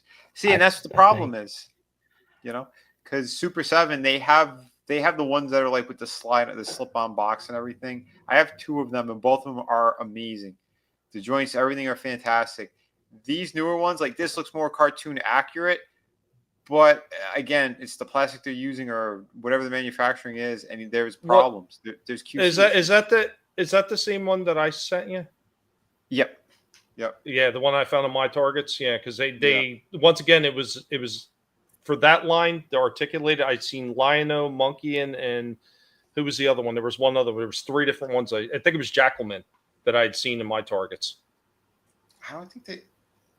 I'm pretty sure it was one of the villains. It was one of the villains. I know that because I seen three different ones. Well, with this one, they're only releasing them in twos. So the first two were Lion-O and Monkey, and the next two are Chitara and Tigra. I could have swore I seen the third one. Not less. It's you know what it is. The packaging is almost exactly the same for the other ones. So and because it's like half the size almost. Mm-hmm. And yeah, they're in like the classic like the He-Man Origins size. So yeah, and it's Jackalman, it's Lion-O, and it's Mumra. So those that's probably what's jumping in your head right now because again they did the same exact thing, same logo, same kind of scratchy white background thing, whatever the hell that is. So, but yeah, and again those are all priced incorrectly if you ask me. I think just how it's coming in is Super 7 Thundercats, so they slapped the $35 sticker on all of them, and that's what the problem is. I think someone screwed up. But in my store they changed that price, Vin. Oh, did they? Okay. Yeah, it got marked down to $20.99, I think it was. That's still expensive for those. But yeah, I think they got Commando Elvira. Commando. She looked pretty decent, but I'm not getting those because I don't want to support her. She's crazy. Oh well. Snap! They got Mo. Crazy bitch! It's Mo. Mo's having. Yeah, the most handsome character in The Simpsons. Oh, he comes to the telephone. He's got his own bar. Yep. First time that I've seen. But yeah, so I saw those. That was kind of interesting. But yeah, a little bit like a random toy hunt thing. But I do have I got a full toy review here and another video that's a modification. So I'll show you guys both of these. So I recorded this over at the that new toy store that I found. I did pull the trigger on it just because it's the only one I'm getting in the line. So I'm like, yeah. And I can't really pass up on a nice looking black suit Spider-Man. So I did get him. So here's the full review on this guy. Hey everyone, this is Vinnie Art, and I wanted to show you guys another really cool piece that I had picked up. This is one of the few that I wanted, so I did snatch them up. I saw Black Cat in person. I don't like that design of the suit. But anyway, I'm going to be opening up this one, black suited Spider-Man. As you can see, it's textured all over. This is different since it is from the video game. But yeah, I'm going to break into this. In the meantime, guys, check out some of my cool comic books as well. Here are some of the cool books that you could get. If you go to vinnieart.com, it'll take you right over to Shadow of the Kraken. Got plenty of awesome stuff. But let's get back to the figure. So here's that Spider-Man out of the package. And again, this one is based off of the Spider-Man 2 video game. So this isn't your regular symbiote suit. It's something else. I never played the game, so I couldn't really tell you. But Yeah, he's got textures and stuff all over the place. I do like the spider logo that's higher up on the chest. That's a really cool thing because most of them are a little too low, or the way that it goes around is kind of odd. I like this kind of cups around his shoulders. Again, even the back of his head has a texture on it. So, and it seems a little more glossy than other black suited Spider-Man. The bat that's kind of weird is that he doesn't have any butterfly joints. They didn't put any of them in there, I guess because of that chest design. But it doesn't really hinder the figure as much as I thought it would. But anyway, articulation wise, his head goes down that much, goes up only that much. Shoulders, full rotation. He's got the rest of them pretty good. Diaphragm isn't too bad. You know, you get a lot of good movement out of this. Splits kind of limited. I don't know why they keep doing it with Spider-Man figures. Everything else is pretty good. He's got boot swivel. And I do like that this Spider-Man, his feet are not as big as previous Spider-Mans. As you could tell, I'll show you too, there's not really much limitations. Like you could pretty much still cross his arms as well. So that ain't bad. So the Spidey does come with a couple of sets of different hands. He's got his wall crawling hands, a left one and a right one. He comes with his whipping hands. So that's pretty good. He has 6 sets of hands altogether, you know, the closed fist. And he does come with this piece of Venom tendril stuff, like his webbing. But it's very flimsy. Here he is with his webbing. And I did a little mod, so I will talk about that in another little short because I'm running out of time here. But all in all, a really good Spider-Man figure. I think you guys would, if you're a fan, yeah, I suggest picking him up. Hey, everyone. Yeah, this guy was a surprise. I didn't really know what to expect with him. And he is a lot more posable than I originally thought he might have been. But yeah, the butterfly joints it doesn't really matter, to be quite honest. I mean, sure, if it went back a little more, it would have been okay. But yeah, you can still get him into some awesome poses. And because his chest, the way that it is, it looks like it's wider as it should be. Because in the game, he has more of like the shoulders and the chest are wider, and his waist and the legs, they go slimmer. He's got a very sleek kind of design to him, which makes sense. So yeah, I was pretty surprised with that and pretty happy. But I will show you guys the mod a little bit, a better look at that because yeah, I got really good posability now out of that, out of his black tendril thing. So hold on a sec. Let me share screen. So this is pretty good. So if you have, and I had these from other figures, I have those black twisty ties, or you could go to Walmart and get they're called copper wire. They have them all different colors. They have them in black as well. Like there's like a black painted coating over them, whatever. I showed you guys the gold one I had, and I used it for Wonder Woman. Wonder Woman's lasso. Yep, to make that lasso. So with this one, I just interwove this thing inside. This is Vinnie art, and I want to solve a problem for some people. So if you did get the Game Reverse Spider-Man figure, which you see here, you'll notice that this is now more sturdy.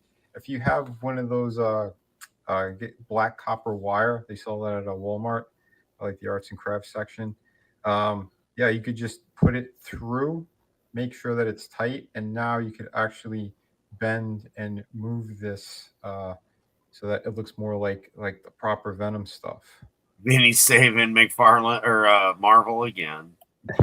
Better it's going to be.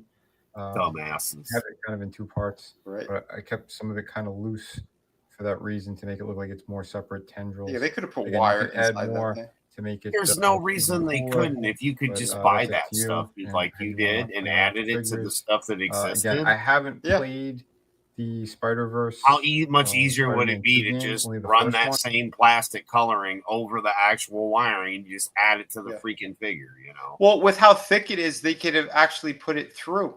Yeah. It could, yeah. So, but either way, like it's not such a big deal, and it almost looks a little bit better. Saves the figure, I think. Well, yeah, because of, like you could kind of create that McFarlane spaghetti webbing. Kind of. So I don't know if the black suit, if he still does the thwipping, or if it's like the old school Venom costume, or the black suit costume. Which, if that's the case, then it would be shooting out of the top of his hand. So you switch the hands, and bam, there you go. Pretty cool. Do whatever you want with your figures, but there's an idea. So if you do want to do something fun, there it is. There you go. You can do some really Vinny's cool fixing the photography. figure. Look how cool that looks. Stuff like this. Yeah. But either way, remember, guys, hit like and subscribe. Thank you guys for watching. More cool stuff coming at you. Maybe I'll do more mods or other kind of. So that was like perfect for photography as well. If you want to see stuff It like looks that. so much better than when you were kind of holding it there at first, where it was all floppy. Oh yeah, yeah.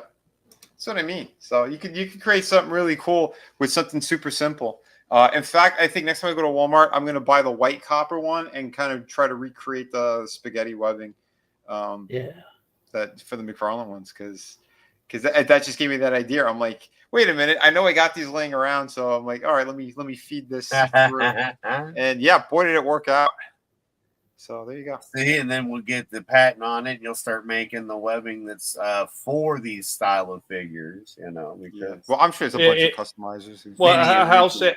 How sad is it? Is somebody, you know, formerly designer and everything, just doing stuff on YouTube and everything, you know, along with your artwork and everything you're doing, but somebody just basically on YouTube now at this point is coming up with design fix for people that are probably making $100 an hour as designers and engineers for these damn figures. Yeah, exactly. It's crazy, man. And yeah, and they shit the better. They come up short. Like, you have such a nice looking figure and you come up that short with the accessories. Like, they could have done a lot more. And how come you only came with one of these? You should have come with at least two. And why is the end? It has that weird triangle thing. It should be something that kind of like clips onto the wrist. Not that you got to put his hand through it. Like, there's minor tweaks that they could do, and you could go from like an 8.5 or a 9-point figure to something that's more closer to 10. Like, and you make everybody happy. I don't get it. I really don't especially get it, for the price range. Because wasn't this one like $30? Yeah, because these are the video game ones.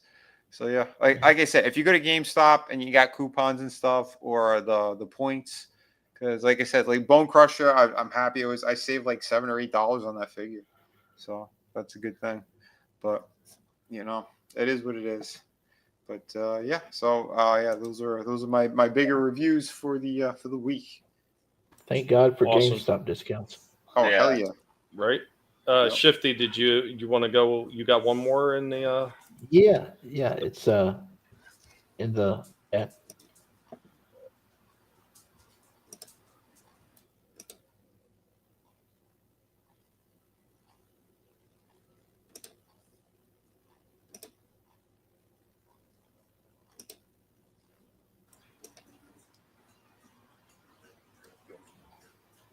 Are you able to pull that up then? Or yeah, hold on. Yeah, the thing started auto playing. 1 second. Oh, my bad. Yeah, Johnny. I'd shown those off a few times, the Smurfs. So I dug through the first time with the intent of showing some of them off, and then as I was going through another crate looking for another toy line, I had found some more of them and did a separate show off. So probably should just do one show off with all of them together. But yeah, go ahead. There's Shifty's. For video pickup number 2, and I've only got 3 minutes to say a lot of stuff, so let's get right into it. This is the results of the custom job on the Justice League Task Force Superman. Took all the cell shading off except the logo there. I got to take the logo off. Once I get a decal, I got a full video of this on my website. I got the before and after video, actually. So check it out. It turned out pretty nice. I still got some work to do on it, but yeah.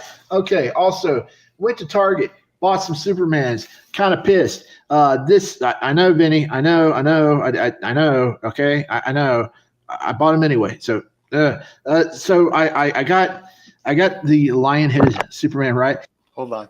Shame. Okay. This is buried on the website. If you had the link that Britannia gave us on Twitter a couple weeks back, it's still listed for $29.99, but you can't find that link unless you had the actual link that he gave us. It's still on the website, but you can't search for this figure on the site itself. Why? Because just like Marvel figures in the past, they combined the SKUs, which made this $29.99 figure the same price as this, $34.99. So I paid $5 more for this son of a bitch than I was supposed to. Like what the hell? What the hell? Target? What the hell? So yeah, both of these were $35. No, Shifty, you're spending too much on Superman figures. Well, look, it's like Tommy said. If I have the money and you see it, buy it and play the long game. I got 90 days to take these back. Hopefully, there's going to be a sale, a good sale. Target always has good sales. I may not see this again. I definitely probably won't see this again. They actually had the red version out there. He's red, comes to Alfred E. Newman face. Didn't like it, but see, like I can take. Wait, he comes with an Alfred E. Newman face. It looks almost like Alfred E. Newman. Oh, okay. The other one's like a bummy face. Wasn't that one the platinum version, Shifty? Yeah, the red one. Oh, okay. Yeah. Well, because the lion one, like that one's still cool because the body's great, and yeah, you could just you could swap the heads out with one of the other Supermen we have. So like that still would look good, but yeah, that one. Shame. Sorry. Take these back and get my money back or half back or there you go. some sort of it back in a sale. I mean, Superman, man, I got 13 Tords. I need these 2 Tords, and I got 15 Tords. So yeah, hopefully. Oh, real quick too. Did he have the right forearm? Oh shit! I didn't check. I need to check on that, man. Oh wow! Yeah, I need to go look. Because we saw that popping up online that he has 2 right forearms. Oh man, I didn't even check. I'll have to go look. Yeah, take a look when you get a chance. Hopefully I can get some money back on these. I mean, hell, even with the all the the face plates that look the same. Like, well, actually now that I have it in hand, there are minor differences in the face plates, but still, I mean, heck, it was $35. I'm paying like $27 for the regular figure that I was. So, it wasn't that big of a difference. But hey, I got 30 seconds. Went out to GameStop. Check it out. I had tons of credit. I had credit. I had like a $5 off coupon. Yeah, I got me Gilly, and I got me Cammy. And also I wanted some biscuit cutters, but I couldn't find them, so I got me some cookie cutters. Hell yeah, cookie cutters gonna make some biscuits. Yeah. Hey, what's going on? Is Shifty back? Shifty, that was great. I love that you back. It's okay, Shifty. It's all right. We will help you with your tort addiction. You're buying figures with 2 right forearms and cookie cutters for biscuit cutters. Like cramming it in at the end. That was awesome, bro. I got a rant. I got a rant about them biscuit cutters. I've been looking for ages for some biscuit cutters, and I kept on looking, where they have all the kitchen utensils and stuff. Yeah. You would think it would be. You know where they are? They're over in the craft section where they. I was going to say arts and crafts. Pans. Oh my god!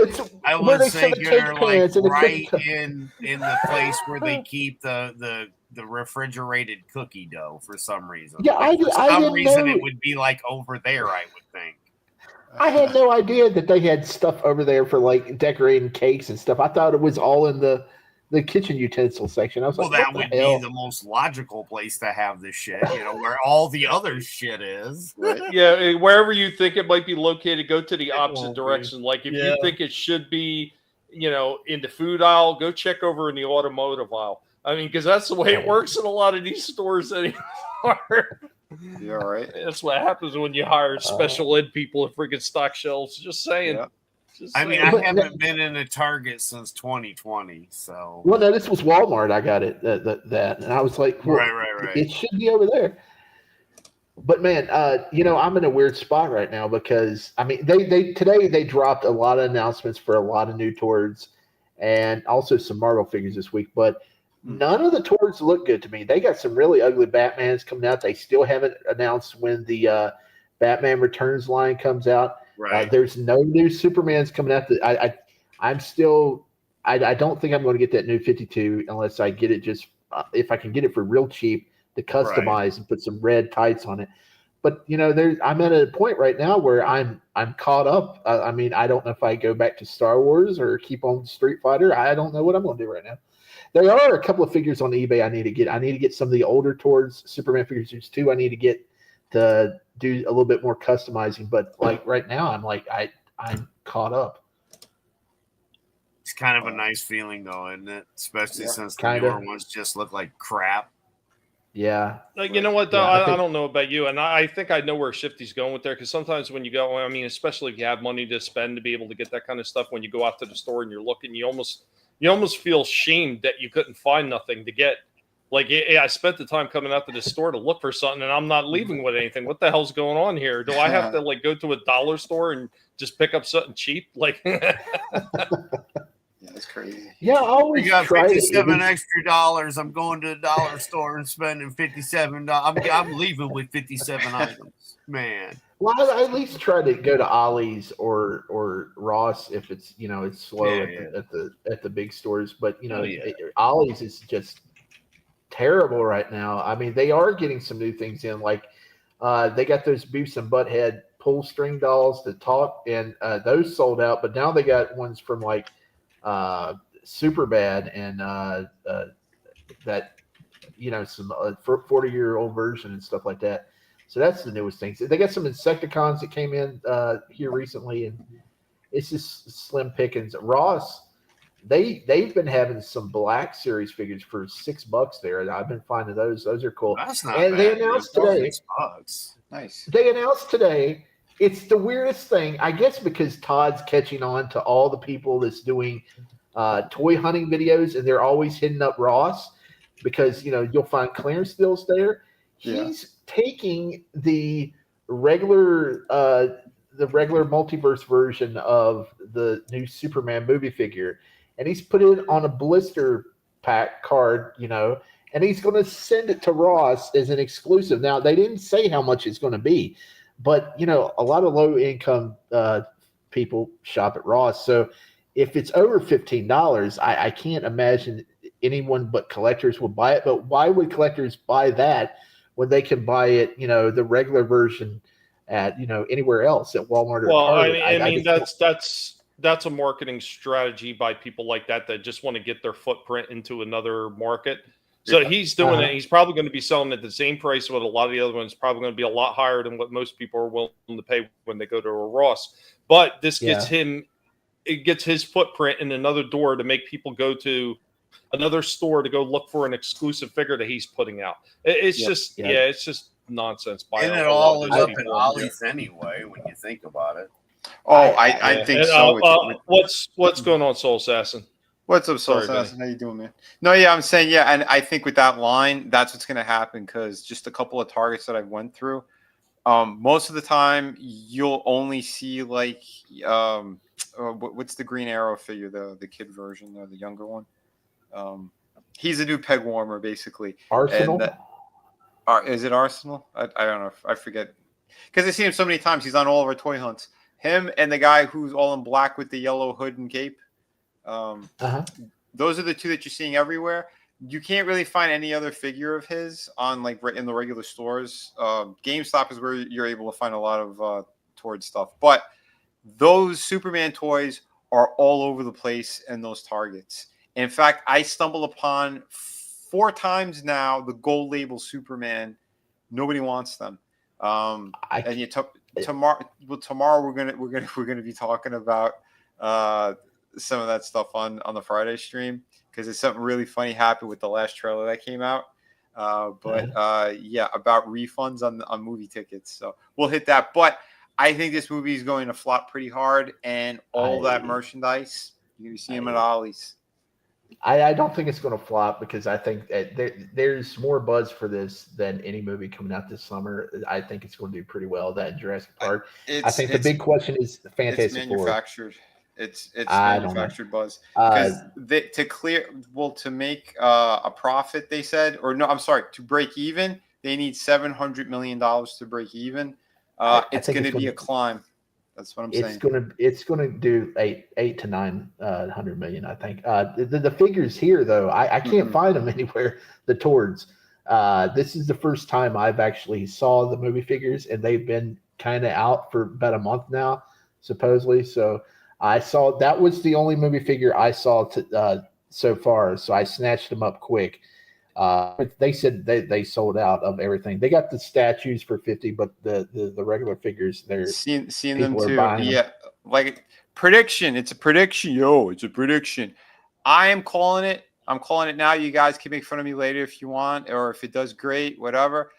I am calling it. This movie's gonna be a flop. I already heard a lot coming out about it, and like I said, tomorrow we're going to talk about it a little bit more. But there are massive reasons why it's going to flop, and yeah, stay tuned tomorrow to find out. Well, here's Okay, my well, right. I'm saying eight to 9. Where the hell am I going to see it at? I got to go an hour and a half out of my way because they shut down all the fucking theaters. Oh, they did? I want to see that. Yeah, man, and that's happened all over the U.S. So the amount of money that it should have made, which would be triple because it's garbage anyway, isn't happening either because there's a lot of towns with no theaters anymore. Stay on target. Zip your lips out your butts to the seat, listen hard! Stay on target. He's not a toy. He's trouble. You see the mustache? I asked him to shave. Soul Assassin, I agree. It'd be dope. Oh man! So back to toys. I was going to show two things. I think I'm going to save one for next week. It's something I wanted to get into, but I'd rather hit this toy hunt that I had sitting in the bullpen since last week. I'd rather hit that first since that's been sitting around for a while. And then I wanted to talk about some of the things that I've seen that they've got coming up. And I know that's where a big bulk at the end of the conversation always winds up heading with a lot of toys is all the stuff that's coming out, what looks like they're doing right, and what we probably need to hold our breath for and hope. But before we get into that, let's take a quick look at last week's toy hunt.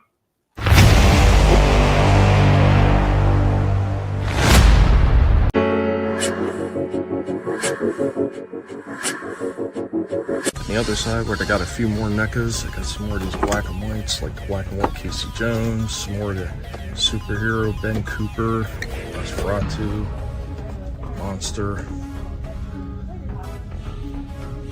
Crouching Panda, Hidden Turtles, Bride of Frankenstein monster,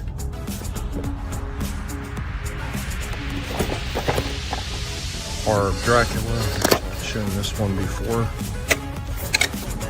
They also got Karloff the Mummy.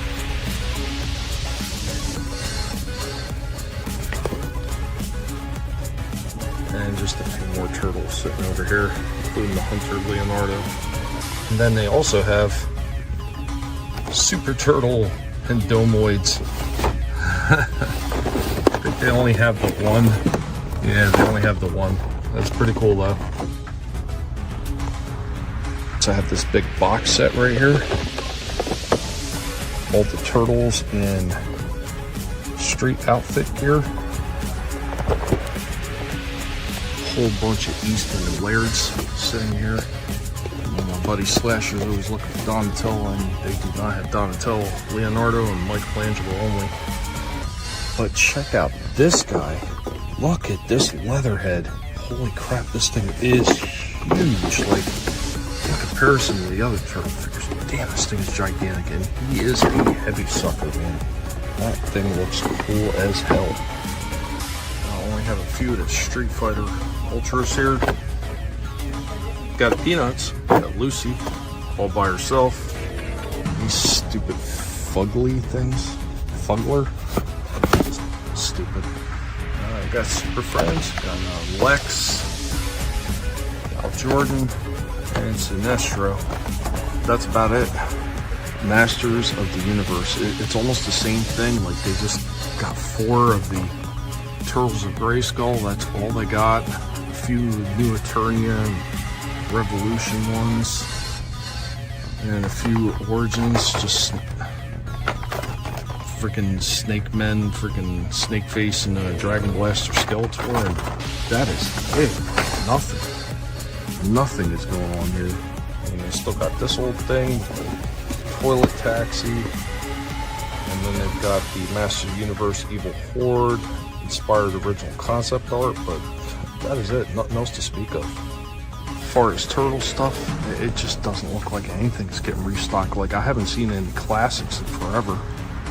It's just been bare bones and empty. Still got a few Street Sharks, and still got a couple Godzilla vs. Kong, not very many. They also got this Batman Forever, and they got Two-Face.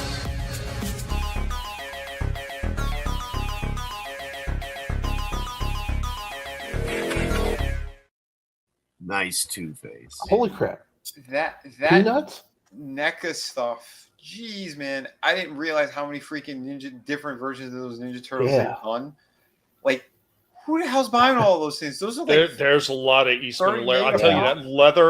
that leather head though. Wow, that thing was heavy as hell. It was solid, like the Triceraton figure they did. it was Man, an that thing impressive looks size. awesome. How much? I don't know. I didn't have no money, so I was scared to look at the price because then I would just got mad. Yeah. Probably $70, probably. At least 50, for sure. Yeah, a minimum of 50. Uh-huh. Those Yeah. Peanut characters look awesome. I've never seen them before. I guess they're probably about $20 a piece, but I definitely they're pick up 20 a Snoopy piece. and Charlie. I definitely pick up a Snoopy and Charlie Brown. Yeah, so Reaction posted, and Reaction's is another company I'm getting away from just because of their attitude towards Yeah. people and everything like that. But I mean, they do make some really cool stuff in a small little 3 3/4, or maybe just right around the 4-inch mark on some of them. I Some got of the them are price. absolutely amazing.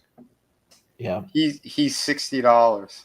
60, okay. Leatherhead, yep. He's a solid figure though. Like he would like the way that thing looks like it's built, just like the Triceraton.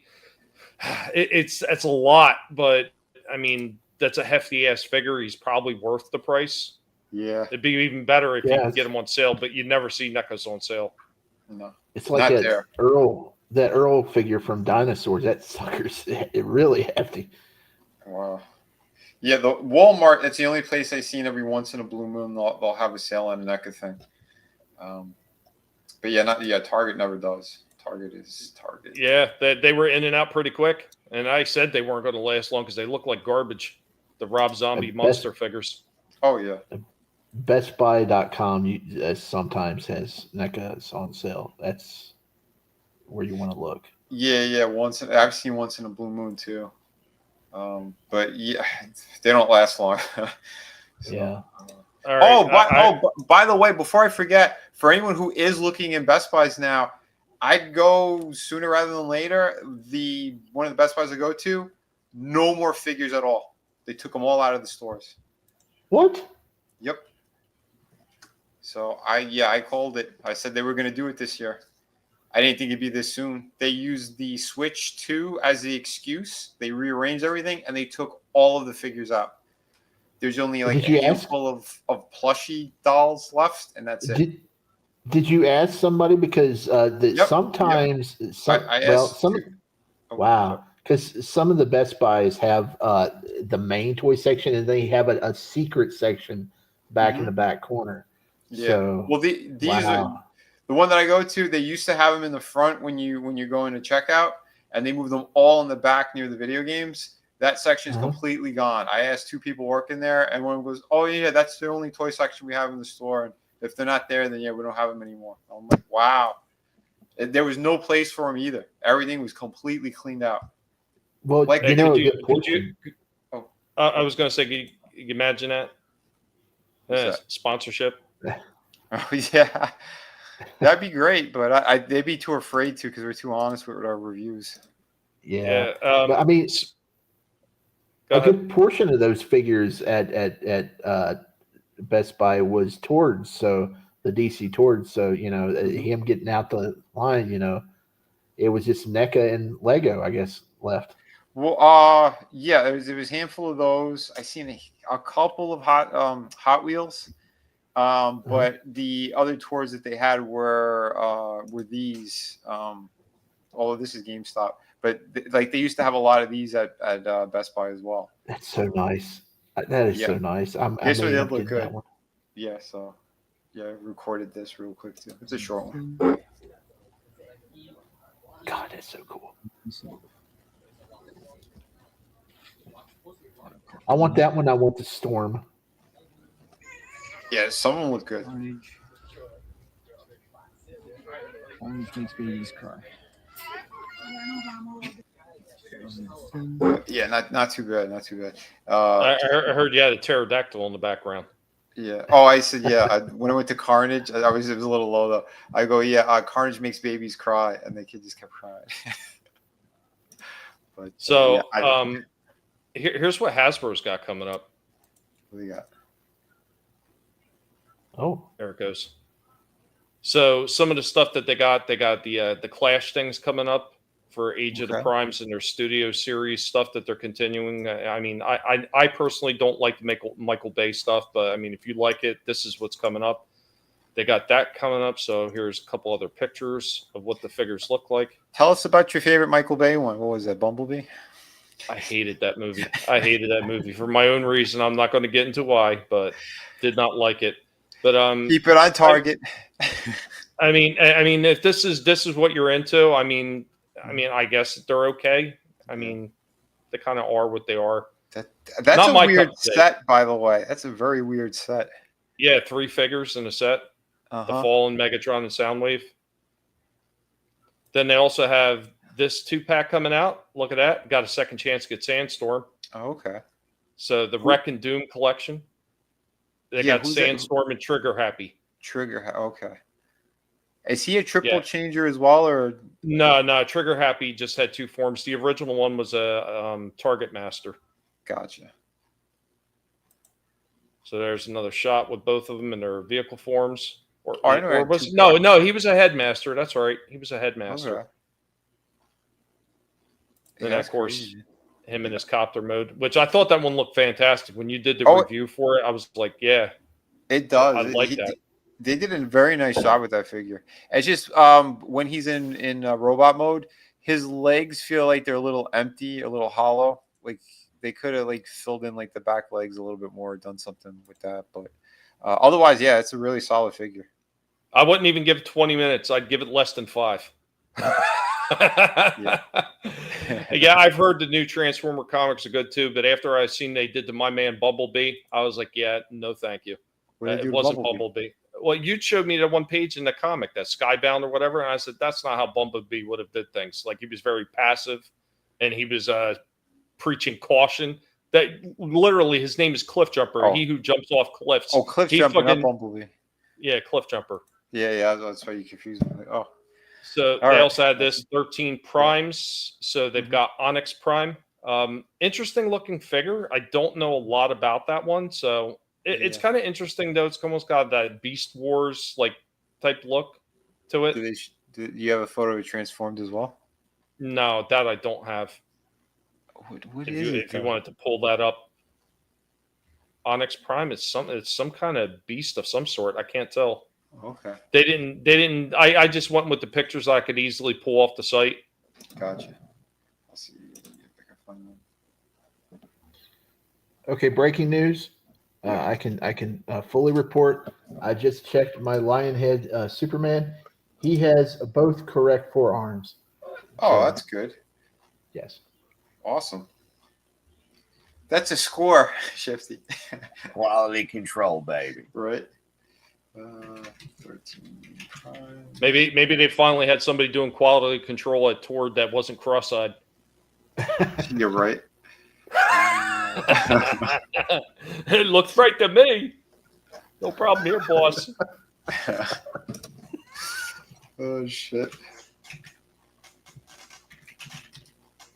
Yeah, I don't know. I wish I could say, but what the? Yeah, robot mode's the only that looks good on that thing. Hold on, I'll pull it up. The old mode looks bad, huh? Oh my god, this looks terrible.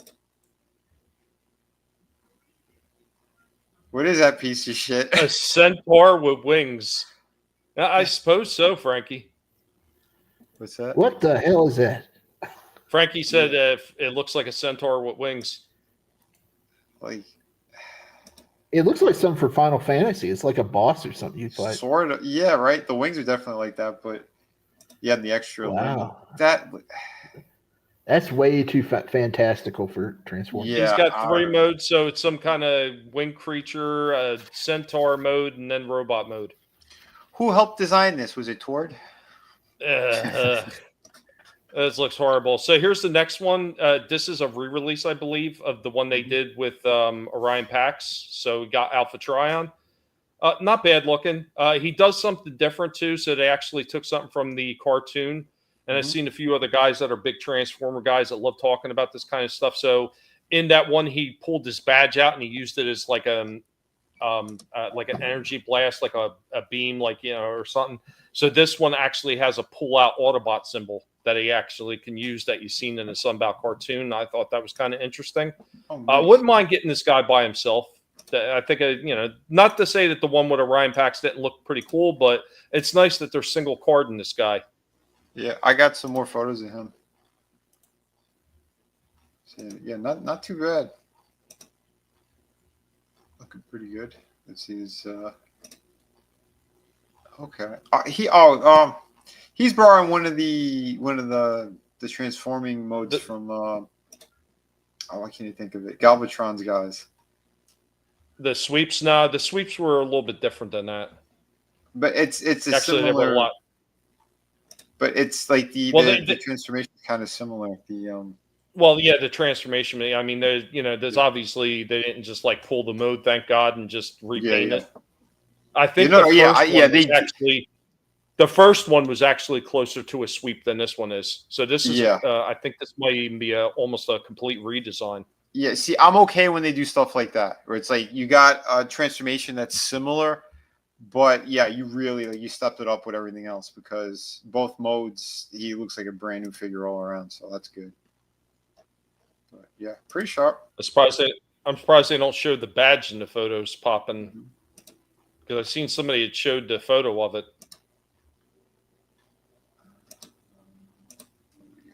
Oh, there it is. Yep, nice. And he used that in the cartoon.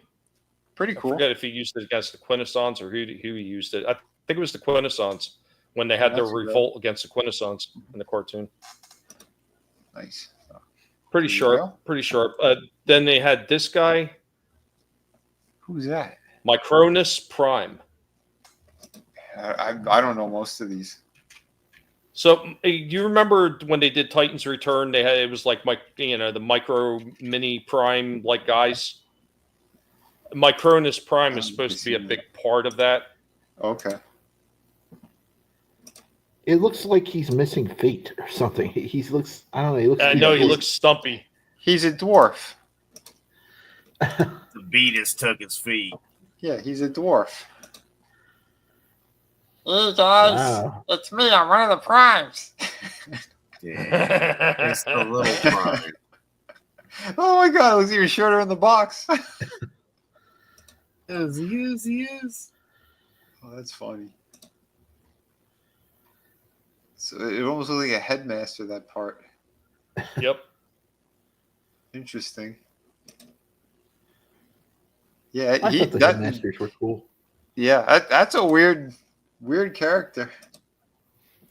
All right, next up, we got Age of the Prime's Flatline. I'm not really familiar with this character offhand. But he definitely looks like a reuse of another one, at least a partial reuse. Not bad looking, though. I mean, it's not horrible. No. Yeah. The paint job on that's nice. Yeah, the black to red. Yeah. That's pretty good. I like the and the Decepticon logo really pops on this one. I'll share it. Wow. Yeah, I found them. As soon as I see it pop up, there it goes. Yeah. Not bad. Should have been a Scion FRS. Yeah, we'll see what the hell he turns into. Looked like some kind of weird SUV vehicle. Couldn't really make out what it was. Here we go. Oh yeah, man, he looks really cool. That almost looks like that truck from Mass, kind of, except you got red in it. Yeah, a little bit.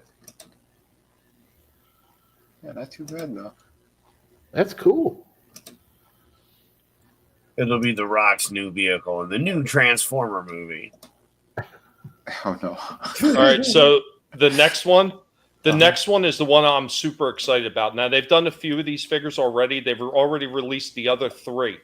Deluxe Insecticons, we finally got the leader, and he looks freaking amazing. Venom. Oh. So the Deluxe Insecticons, man, if you don't know about them, Takatuku Toys licensed them off to Hasbro to put them in the Hasbro line. That's why they never appeared in cartoons and didn't appear in comics for the longest freaking time because, well, they were part of another company that got bought out by Bandai eventually. But when I looked at this thing next to my original G1 version of him, man, they nailed this. The only thing different between this guy and the original one is the inclusion of that clear red plastic in the dead center of his abdomen and chest area. That is the only thing is there. Everything else they nailed. The colors of the feet with the little like piping on the legs, the weapons, I mean, the oranges are a little bit off, but it's a photo. You don't know until you see it in hand. Yeah. But I mean, overall though, I mean, this captures what that G1 one looked like fantastically with all kinds of articulation. This thing looks amazing. Like out of all the ones I've seen so far, this is the one that I'm most excited for. Like look at that. He's got almost like that kind of 60s vibe to him. The design elements on it. Halloween color. Yeah, kind of. I thought it was weird they misnamed them on the box though. So this was, you said, was by Takamichinoku? Takatuku Toys. Oh, okay. He's in tight. Yeah, look at that. Venom. It said Venom. Yeah. V-E-N-I-N. Yeah, his original name was Venom. I don't know if there's a problem with Marvel or like whatever. I don't understand why it'd be a problem. Probably. Venom is a generic, word. Yeah. So next one up, here we go. We got Fireflight. Got one of the aerial bots. He doesn't look half bad. Oh, they got a new one coming out. All right, that's pretty good. They're all pretty similar, though, right? Well, I mean, they've all got different jet forms and everything like that, and there's a lot of difference. And you could tell when I show Air Raid. Oh, I like that. Or Skydives. I'm sorry, Skydive. Skydive. Air Raid. Yeah. Skydive. Yeah, that's pretty good. I like that the body's like mostly black like that, and then the silver. Not I mean, these things do capture the G1 look of the toys and everything, along with the freaking little bit of the animated look. Tommy, don't shoot these. Don't shoot these. No, these look really nice. I like the way these ones look. Like, really cool looking. Next one up, we got, this is what Steve was talking about. We got the re-release of the Dinobots. We got Slag and Sludge. Yeah, I know they call them Slug. That's Slag. But they got them in their G2 colors. So when they released them in G2, they just recolored them and released them. And there you go with Sludge and Slag. He's got Italian colors, the Italian flag there. And they look great in Dinobot form, even with the colors. And look at the goldish color that they put on Snarl. I said Sludge, it's Snarl. Look at the gold color on Snarl. He looks so much better in that plain yellow that they used on the Studio Series one. Why couldn't they do this from the start? Like get the proper gold. I don't know. I mean, I get they were trying to do cartoon colors, but it didn't make a lot of sense since they had gold on Grimlock and Slag. Yeah, I was gonna say they had the one I just reviewed. He's got gold on him. His head's gold. Yeah, I don't know. They make odd choices, these companies. And then this one, which released like a week or so ago, the Transformers Age of the Primes Action 4-pack sold out already. So there you go with your repurpose of that mini Optimus Prime they did was based off the missing link. They just repainted and make Ultra Magnus, But here's where I have a problem with their laziness on this. Instead of giving them like a different weapon, instead of reusing the same axe that they gave Prime, give them something different and give them a different gun, not just take Prime's gun and color it white and say, that's a day. Why didn't you just give them an Ultra Magnus gun? Seriously, you cheap bastards. You got Horrible over there, who was one of the mini headmasters. This guy, he looks okay. Was he headmaster or target master? Shit. I don't know. I think he was a headmaster. I'm blanking on that one for some reason. That's twice tonight. But, a lot of people said they have a huge problem with this. And I mean, it doesn't look perfect, but it looks okay. I don't have as big of a problem. My biggest problem is with Bumper, the little yellow one right here. They basically just reused the Studio Series 86 Bumblebee and just put a different head on it, and they called it a day and said that's Bumper. That's lazy. It's cheap. It was a completely different vehicle. Like Bumblebee wasn't even a Volkswagen in '86 Studio Series 1 that they released. I don't care what anybody says. That's not a Volkswagen. That's not the way he looked in G1, and it's certainly not the way he looked in the cartoon, whether you're talking about regular Sunbow or the '86 movie. And I proved that already on Twitter. Wait a minute, Tommy. You mean that a Volkswagen isn't boxy and has giant fucking wheels on the backside?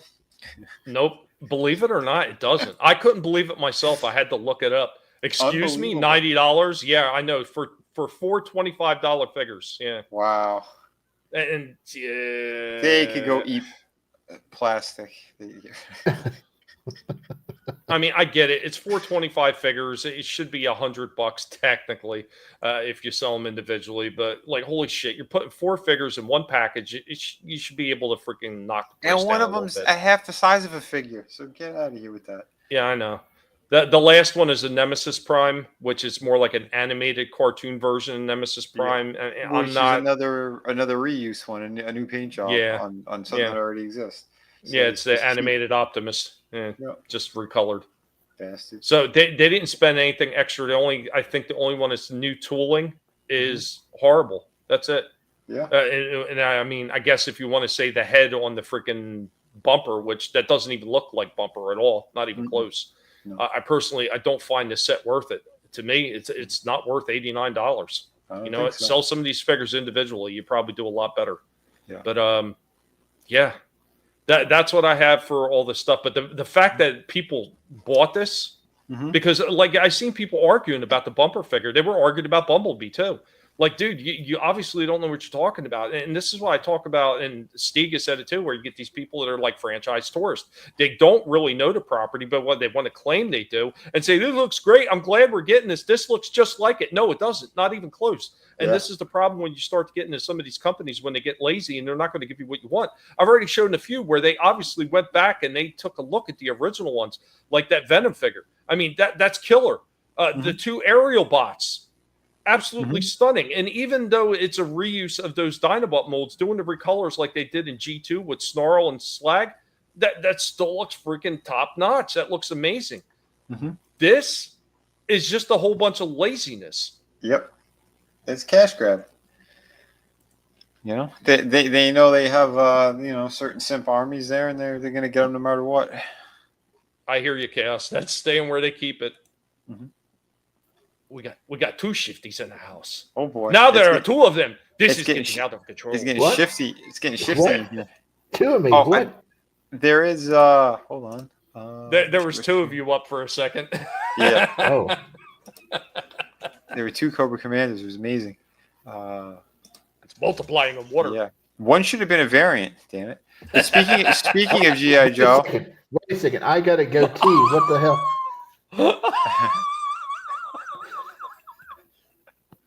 Here's it's a shame Slasher isn't on here though, because I think he brought this up last time, but yeah, we have the photos of them now. So yeah, here's the 2-pack.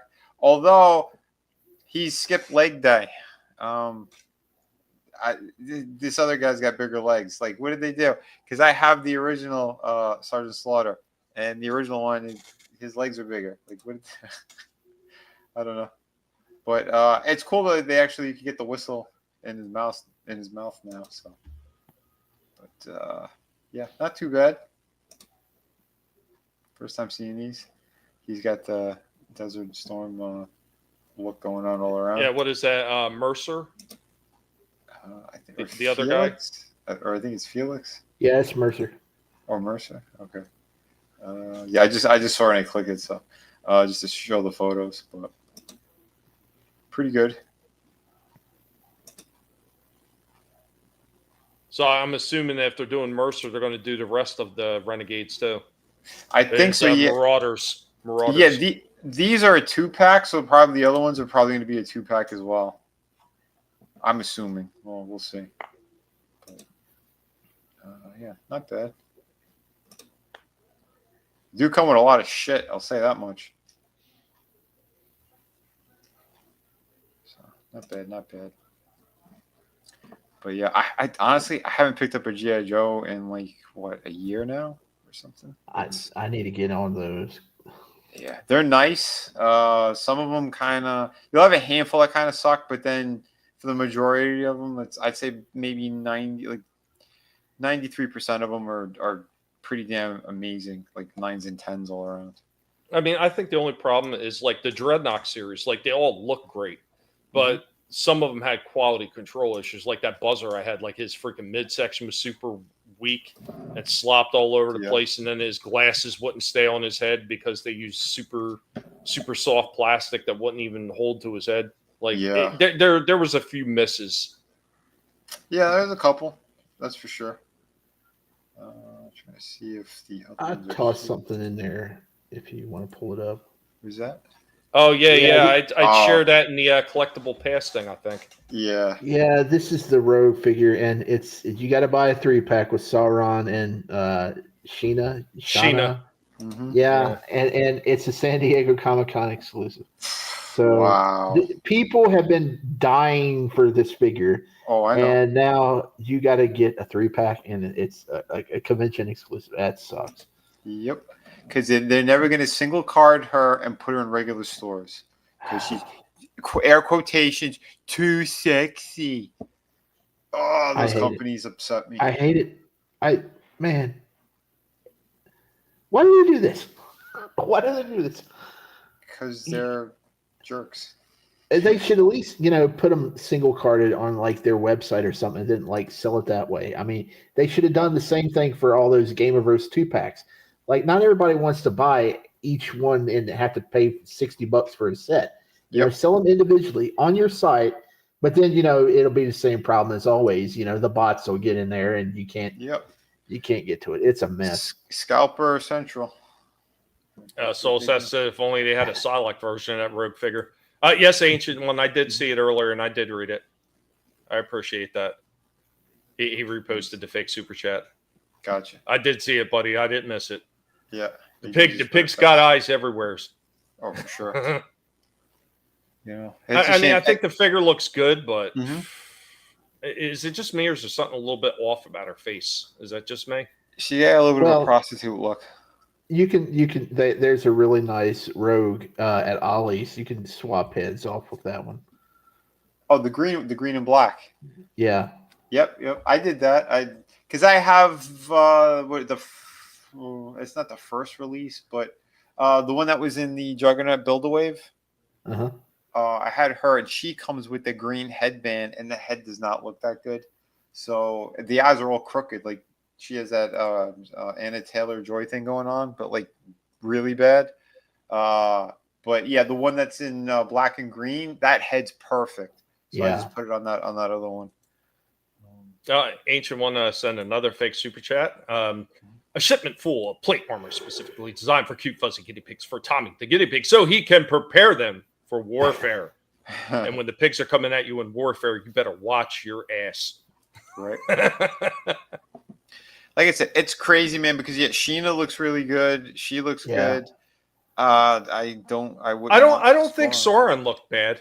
I thought he looked good. But like you said though, guys, it's like, for people who don't want everything, they don't want all of it. That is an expensive pack that's going to be impossible to find because it's $90.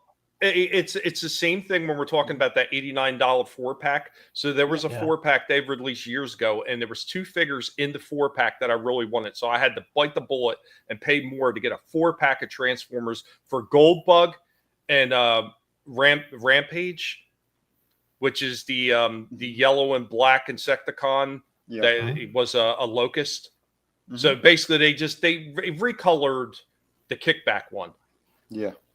From Legacy. So they just recolored that one and they made it Rampage. It was what it was. I thought it still looked really good with the recoloring. They did a pretty good job doing a recoloring, and it's a deluxe Insecticon. But once again, I didn't give a rat's ass about the other 2 figures that were in that 4-pack. If you're going to do a 4-pack, here's another thing. This 3-pack, even though not everybody's going to want all 3 figures, it makes sense in the sense that it's all Savage Land. Yeah. Yeah. If you're going to do the same thing with your Transformers, if you're going to re-release like G1 styled newer figures, all 4 G1, all 4 animated, all 4 Beast Wars. This way, people are going to get what they want to get, and they're not going to have to play this game. Well, with a couple figures from here that I like, I buy. Don't like these, and I got to pay it because I want these figures, and I can't get them no other way. It's horseshit. Stop doing that shit. I mean, once again, it's too expensive for this, but it makes sense. Well, I was going to say that out of curiosity, do we know the price? Is it 150? No, this is like $90, but then it's San Diego Comic-Con. So I don't know if they're going to do any on their website afterwards, or if they don't, you're going to be paying at least $30 more on eBay. You better no. You're going to be paying double on average on a lot of those. And the only way you get lucky, and I've done this myself with a NECA figure. So they had a couple San Diego Comic-Con exclusives of Greta from Gremlins 2. The tranny gremlin. Yep. But originally they released a regular version of her in regular stores, and then they did one in a wedding gown, and they did another one in her singing red gown. And both of those were San Diego Comic-Con exclusives. I got lucky and found one on this one site where the box was damaged. And the box wasn't even that badly damaged. It was just damaged enough that a collector wasn't going to pay full price, or should I say, way over full price for it. All the other ones that they had that were in excellent condition were well over double the cost of a regular NECA at the time. And at the time, those things were going for about, I think it was 26 or something at the time when I picked it up. So all the other ones were, for well over 50 some odd dollars. So yeah, whatever price this is, you're going to probably at least double it. And that's what they're going to be selling it for, since it was an exclusive. If you were good at painting figures, you probably could kit bash something together that would look like this. Because you take the Rogue head, I think you could probably work in one of the old She-Hulks that has the ripped clothing into that, and from there, you just got to find a loincloth and some boots, and you can make one, but you got to be really good at painting, the skin tones and everything. Yeah, I seen one or two in the past, like those guys who could do that stuff, and they look all right. One I seen looked better than this, to be honest, but I don't know. Like, again, Hasbro, they do weird things. And again, if they're going to put it on their website, I'm going to tell you right now, because I've seen them do it before with other figures. They also did it with Serpentor. They had, if in order to get it off their site, you also had to be a member of their exclusive thing. That's an extra $50. Yeah, you had to be a Pulse member exclusive. Pulse exclusive member. So I'm telling you right now, that's what they would definitely do it with this. I'm telling you right off the bat, and it sucks ass completely, because they're scumbags. The only way that she would be released single carded is if she's like an exclusive to GameStop. Target would not carry this. I don't think it would. Yep, Soul Second, you could do that. Yeah, buy a blank body and buy custom third-party clothes. Yeah. Yeah, Pulse, and we've talked about this before with Hasbro. I mean, here's the thing, guys. You look on Hasbro site on Pulse, and you're like, oh, well, it's the same price as it is in stores. Yeah. Do you think the stores are paying that price? Do you know how much the average store markup is? Usually $300 to $500. Usually they aim for the 500% markup. So how much do you think they're paying for those toys? Yet you go on Hasbro, they're selling it to you direct, and you're paying the same price you pay in stores. Plus, they're going to charge you for shipping. At the very least, if they're going to charge you what they're charging in stores because they don't really want to compete with the stores that are buying their toys, and I could kind of get that to a degree, at least sell it for what they're selling in the toys and in the stores, and then offer free shipping. You are making, triple or more by selling it direct as opposed to what you're selling to the stores. At least offer free shipping, you freaking you greedy son bitches. Oh, yeah. Look, here, I found one that's custom that was pretty good. So, like I said, man, there are people who could do it a little bit better, to be honest, too, and closer to what it's supposed to look like. Yeah. They got the soft goods for, like, the... we lost Adam. Oh. Yeah, he's been working hard lately. All the shoveling and stuff, but so like I said, not too bad. Oh, there's another pretty good one. See, this is like an iconic version of Rogue, and everybody wanted her, and they've been asking for years. And oh yeah, that one's really good too. Yeah, I can see it under Disney how they don't want to release this mass market. It's kind of like Leia from Return of the Jedi. They don't want to put her out, that her bikini form anymore. So yeah. That's why if you notice, that the one that they have that's official, she looks like they're still covered up a lot. Well, I mean, the black cat you showed off. I mean, oh yeah, no boob. She's all nunned up. Yep, Zero when cleavage. fans do better. Yeah, that's what I'm saying. Yeah, it's kind of a shame. Next thing you know, the greed that Tommy speaks about have gone complete feral. It's all over on the news as they are seen running wild as if they were living in the wild. Joking. Holy shit. I was thinking about saving this to next week. I think I'm just going to play this now. What's that? I have one more thing that I could show off for the stream. Oh, before you do a video, I got a couple more photos. There's something that you actually, I know it's one that you want. Go for it. Yeah, I know you want this one. Monkey Wrench. Oh, nice. Yeah, I knew that they were releasing him. He looked good. He looks damn good. They got a couple good different looks for him too. So I like when they have all the extras. So that's pretty damn sweet. See, that's two I need now. I need Xandar and him. Yep. So yeah, that's killer. I mean, all the rest of them, and there's some minor nitpicks with them, but overall, I'm still happy I have all of the other ones that they've released because they all look amazing. So, yeah, I'll give Hasbro credit for that. I mean, they usually do a fairly good job with the G.I. Joe classified line. I don't think I've ever gotten a complete stinker except for the Baroness figure. That articulation, that thing is freaking horrendous. That one really pissed me off. I don't understand why they haven't released that new. There's one that they released with the jet. If you just do a couple of modifications on the mold, because the body that they did, like they did a brand new sculpted body, and holy crap, it is incredible.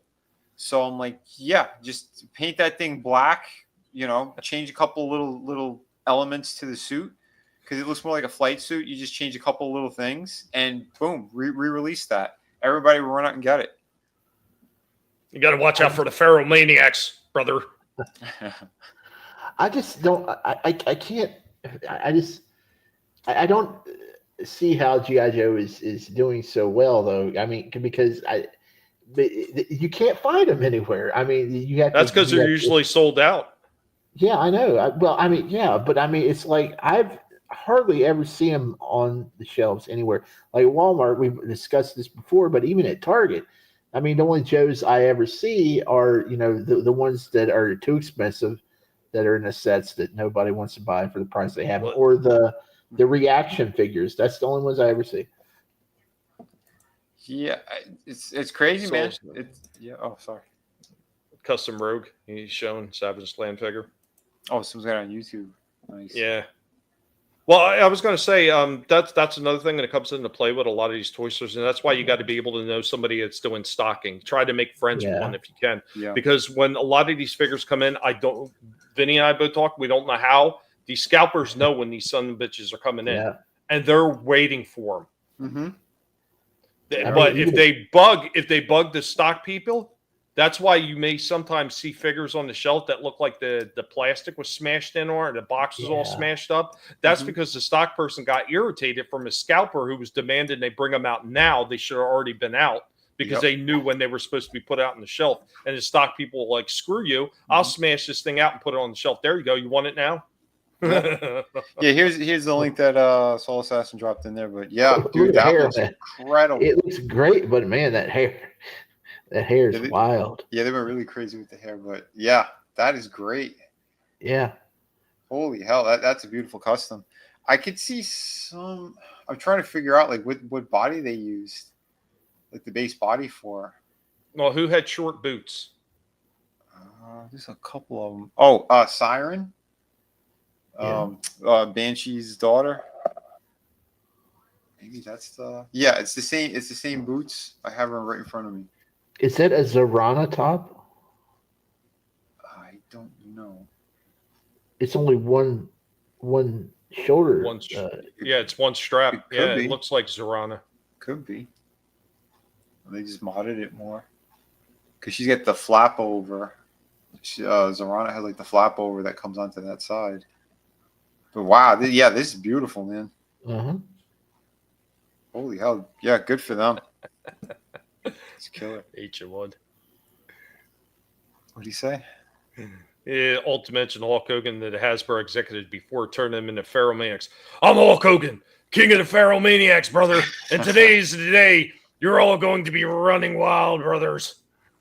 Holy hell, that's great. That's a downside about some customs. They sometimes refuse to tell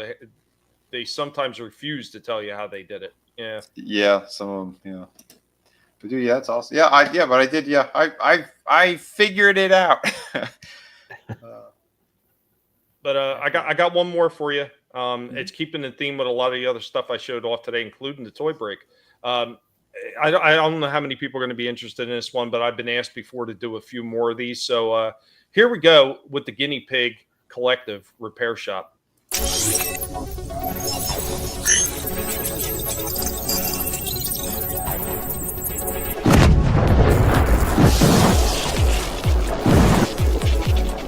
Guys, what's going on? We are hanging out today, and we're going to do a little Transformers surgery. So we got old Skydive here. This one is not in the best of shape. He's like really raggedy looking. Definitely not the best. Then I have this one over here. This one is actually in much better shape, much cleaner. All the stickers are in fairly good shape, except for the bolt on that side. But I mean, overall, even the metal on this one, on his metal chest, is in a lot better shape. Along with the plastic, it's not yellowed like this one is. So what we're going to do is he's missing both arms, and he's missing, of course, the front of his nose cone of his jet. This guy has everything, so we're going to take this one apart. And then we're going to swap everything over to this one.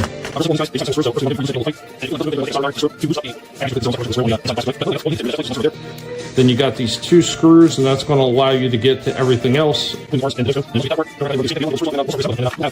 should have probably pulled these legs down first, but there we go.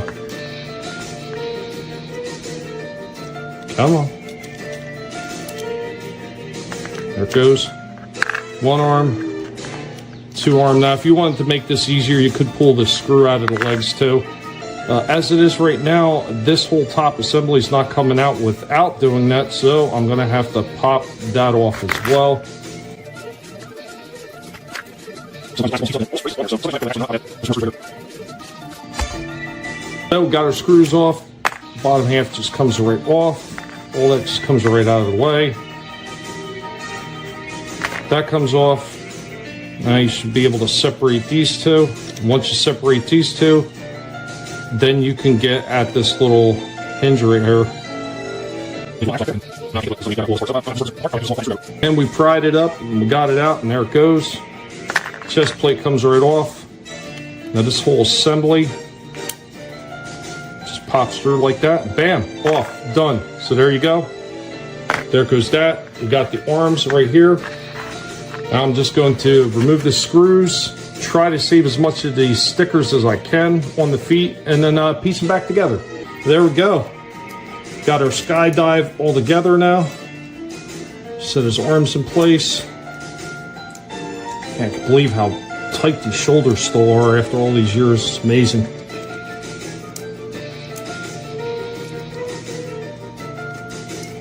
Now he's all completed. We got an excellent aerial bot Skydive all back together. Guinea Pig Workshop in the house. Guys, hope you enjoyed this little breakdown and reassembly of Skydive. Nice. Good job. Good job. Hell yeah. My shoulders So- are tight too after all these years. Well, what I didn't add in there, obviously limitations for time, because I, can only get I can actually get up to 3 minutes and 20 some odd seconds now in the clip. I'm allowed to get that much before it caps out. So the pivot in the shoulders is really good, but the ball section, that sat underneath the chest, that was super loose. So in the full video I'm going to be putting up for this, if somebody wants to see how to break them down and then fix them, and then fix that shoulder joint, the ball part where it's loose, it's super simple. Best way I found to do it is use clear nail polish. So that clear coat, the clear coat nail polish, you just put it on really lightly over top of the joint, let it dry. Usually it's dry in like anywhere from 10 minutes to maybe 30, depending on how long you want to let it sit dry. It doesn't show anything. And even if it eventually rubs off, it's not going to interfere with the joint or screw anything up in there. So I found that to be the best method for tightening some of these joints on these loose figures if you do it like that. After I got them back together, obviously, like I was saying, the joints were all super tight on there. It worked out perfectly. Everything just fell into place. The stickers in the end, I didn't show that. But the way I used to pull the stickers up, I used an X-Acto knife to get under the stickers just to lift the edges. And you just roll them back a little bit. Get to the screws, and then once you're done, you should be able to just slap the sticker back down, and mine did. So I was able to slap them down, and everything was fine, Sweet. man. You should have Tommy's Auto Body Repair just for Transformers. Like, do a whole new channel with that, too. Dr. Frankenstein of Chop Shop Transformers, dude, man. Right? Some of the shit that I've done in the past with some of these Transformers gets a lot worse than that. The loose balls sounds awful. What's going on? Running off for tight balls. Oh no! Someone needs to go see a doctor. But I thought it was very, very fortuitous. So I shot the shooting of, well, actually I shot the repair of this guy first. Then I did the toy break shooting the fake aerial bots. And then after that, I went to see what Hasbro had on their site, and I seen, oh, they got skydive and everything sitting in there. I said, this is perfect. Everything fits right in with stuff that I'm already doing on the toy stream. So it just made sense. That's why I decided ultimately I'm just going to show that one now. It just made more sense than to wait the next week. That's Spaceballs. Hell yeah, man. Yeah, I don't want to get into that now. It's a toy stream, but I have thoughts on that new Spaceballs. But well, yeah, they that didn't was show anything. Yeah, but yeah, I heard who's working on it. So yeah, so the only good thing that we could talk about it tomorrow. The only good thing I did here is Rick Moranis is coming out of retirement to play Darth Helmet again. So that's the main reason why they're greenlighting it, because they were going to do it years ago, and then Mel Brooks' wife passed away, and they made a cartoon instead. He was supposed to make his return in the Honey I Shrunk the Kids reboot, but it didn't happen. Oh, okay. But yeah, I don't know, we'll see. We can talk about it tomorrow. But real quick too, the link that Soul Assassin sent me before, I took a look at a couple other customs this guy did. You got to see his Storm. Holy Nikes. Wow. Dude, that is incredible. Wow. Yeah. Wow. This guy, there's some talent right here. Yeah, Disney's definitely not going to make one of those. No. Dude, that thing's beautiful. Can we get that in the movie? You're right. Well, Shifty, you're gonna be watching a different kind of movie. One of those parody ones. Dude, that is awesome though. Oh yeah. Incredible stuff. I got a few customs I need to finish up. It's just like finding time with all the other stuff going on, injuries and stuff like that. It's just man, hard to get around to some of the stuff that I had sitting on the shelf for like a year or better now. It's just things are backing up. Really got to get to it. Get more fiber in your diet. He did a Sheena as well, or Shana, whatever her name is. That looks really good too. I don't know what head he used, or if this is like some kind of a custom off of online, because I don't recognize the face at all. Manliness, if you do, we just ask that you clean up in the chat when you're done. That's all. Oh boy. Yeah, better not show him the Vampirella and the Red Sonja figures. You're right. Pretty sweet, man. Dude, the paint jobs though alone, it's like they're jaw dropping. Yeah. Soul Assassin was wondering if it was a third party head. He said, look up Syndicate Customs. He's got tons yeah, of good yeah, stuff. it could be. I know there's a few guys like on eBay. Yeah, they got those stores where they just they print them out, they send it over, and you got to paint them up. But Have a good night, Gap. We're getting ready to get out of here ourselves. yeah, have a good one. I'm not touching that one. Not the first party or the second party, the third party. That's the after party. The Diddy party. Oh no. Oh no. All right, guys, I'm going to pass it over to everybody and they're going to let you know what they got going on. So let's see who's going to wind up being first. Not bad for an old timer. Old timer. Yeah, guys, it's me. Thank you all for joining us for this toy stream. I hope that you had some fun, maybe even learned something new. It's always fun to go back over to a lot of the old school stuff, the nostalgia stuff, man. I love dipping my toes into that. I also like doing some of the reviews on some of the newer figures, especially the ones that are being done right. I will be getting more as I'm starting to hopefully feeling a little bit better. May require surgery, but I'll be like Cup. Somebody's going to leave a part out. But thank you all for joining us. You could have spent your time anywhere. You chose to spend it here with us, and it is greatly appreciated. Remember, as long as you can, it's not going to cost you nothing. Be sure to subscribe to everybody's channels. All their channels are down in the link of my channel and Vinnie's. Subscribe to all these guys. It really does help us out a lot, especially with all the nonsense games that YouTube is always playing. So the more people that get a chance to watch our videos, and believe it or not, people look at subscription counts before they'll subscribe to some of these channels too. So that helps it as well. And that actually leads to more conversations for some of us.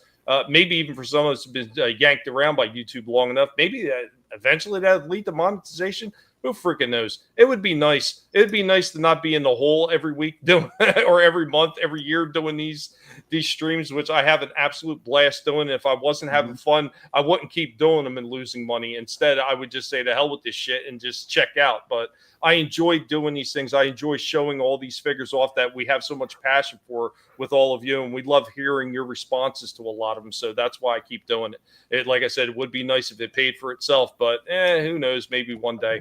But we got the rest of our guys here. They're going to let you know a little bit what they got going on. And we're going to start handing it over to them right now. Hey, I'm stuck.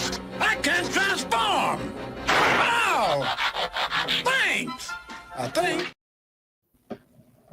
Hey, it's me, Shifty. You can find me on YouTube and on the Twitter at Shiftygism down there, Shifty GISM. And hey, thanks for having me again tonight. Had a blast. Had a lot of fun, especially this week when we were talking about all the customization of all of our toys and stuff. I thought that's really cool. Maybe we can do that some more later on. Oh, yeah. On Friday nights. Sometimes me and Austinator have a wrestling stream. I don't know if we're going to do one tomorrow night or not because wrestling kind of sucks right now. But within the coming weeks, we're going to be doing reviews for all the Alien movies because Alien Earth is coming August 12th on FX and Hulu, and we're pretty jazzed about that. We may do a roundtable for each of the episodes after that, so stay tuned on the Austinator's channel. And on Sundays, it's a triple cast. It's Honstar's channel, the Real Review 3000 channel, which is Chris Knights, and Chaos Central. We do the weekly wrap up and Honstar's Jackbox Fun Night, where we play Jackbox games with the community. If you want to play some games, just head over there this Sunday about 8:30 or 9ish, and we'll get you in and we'll have some fun. Nice. Awesome. I always wish I could have, but I can't. Not with my internet. It'll never happen. Hans started asking me a few times when we were talking. He's like, dude, how come you? I can't, dude. I can't. Not with my internet. It never happened. But guys, always. Unfortunately, Honstar he doesn't take part for reasons, but Chris holds it down for him and in the community, and we have a lot of fun.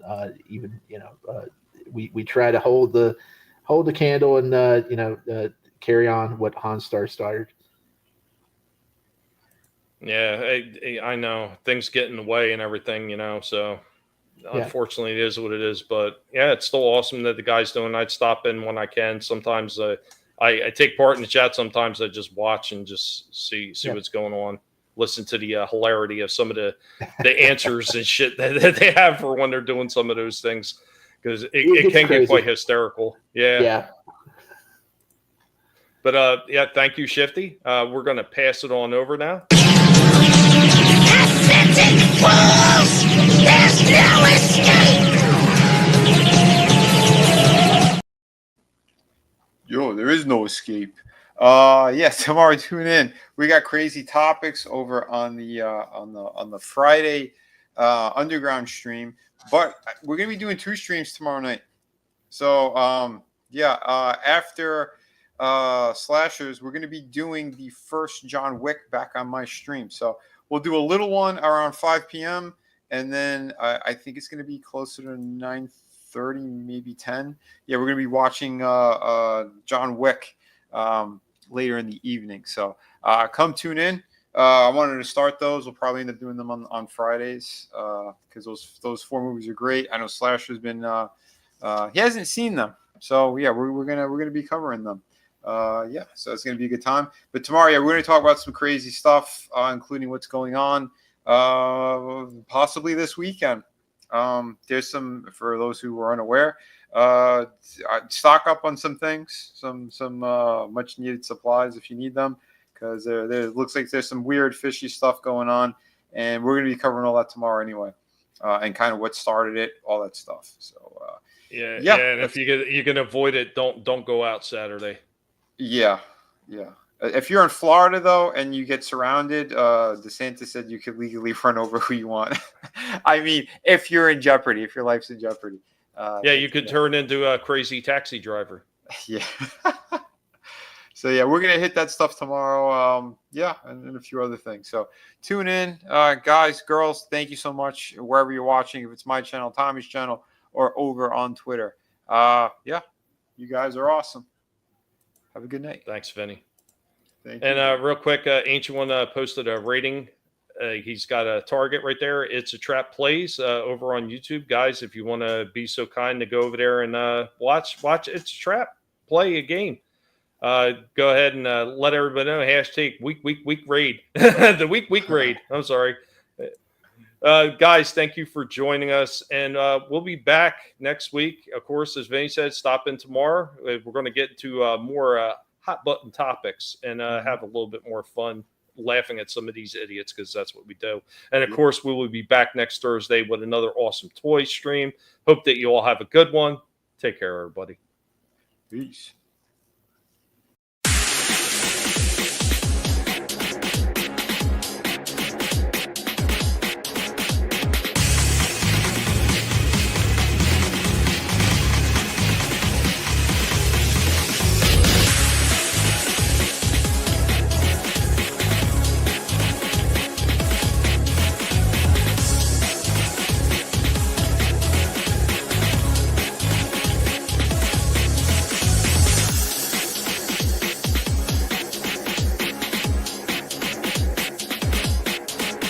You better run, Mojito. You what? I thought you said don't move. That was before. Now, you run. Adios, amigo.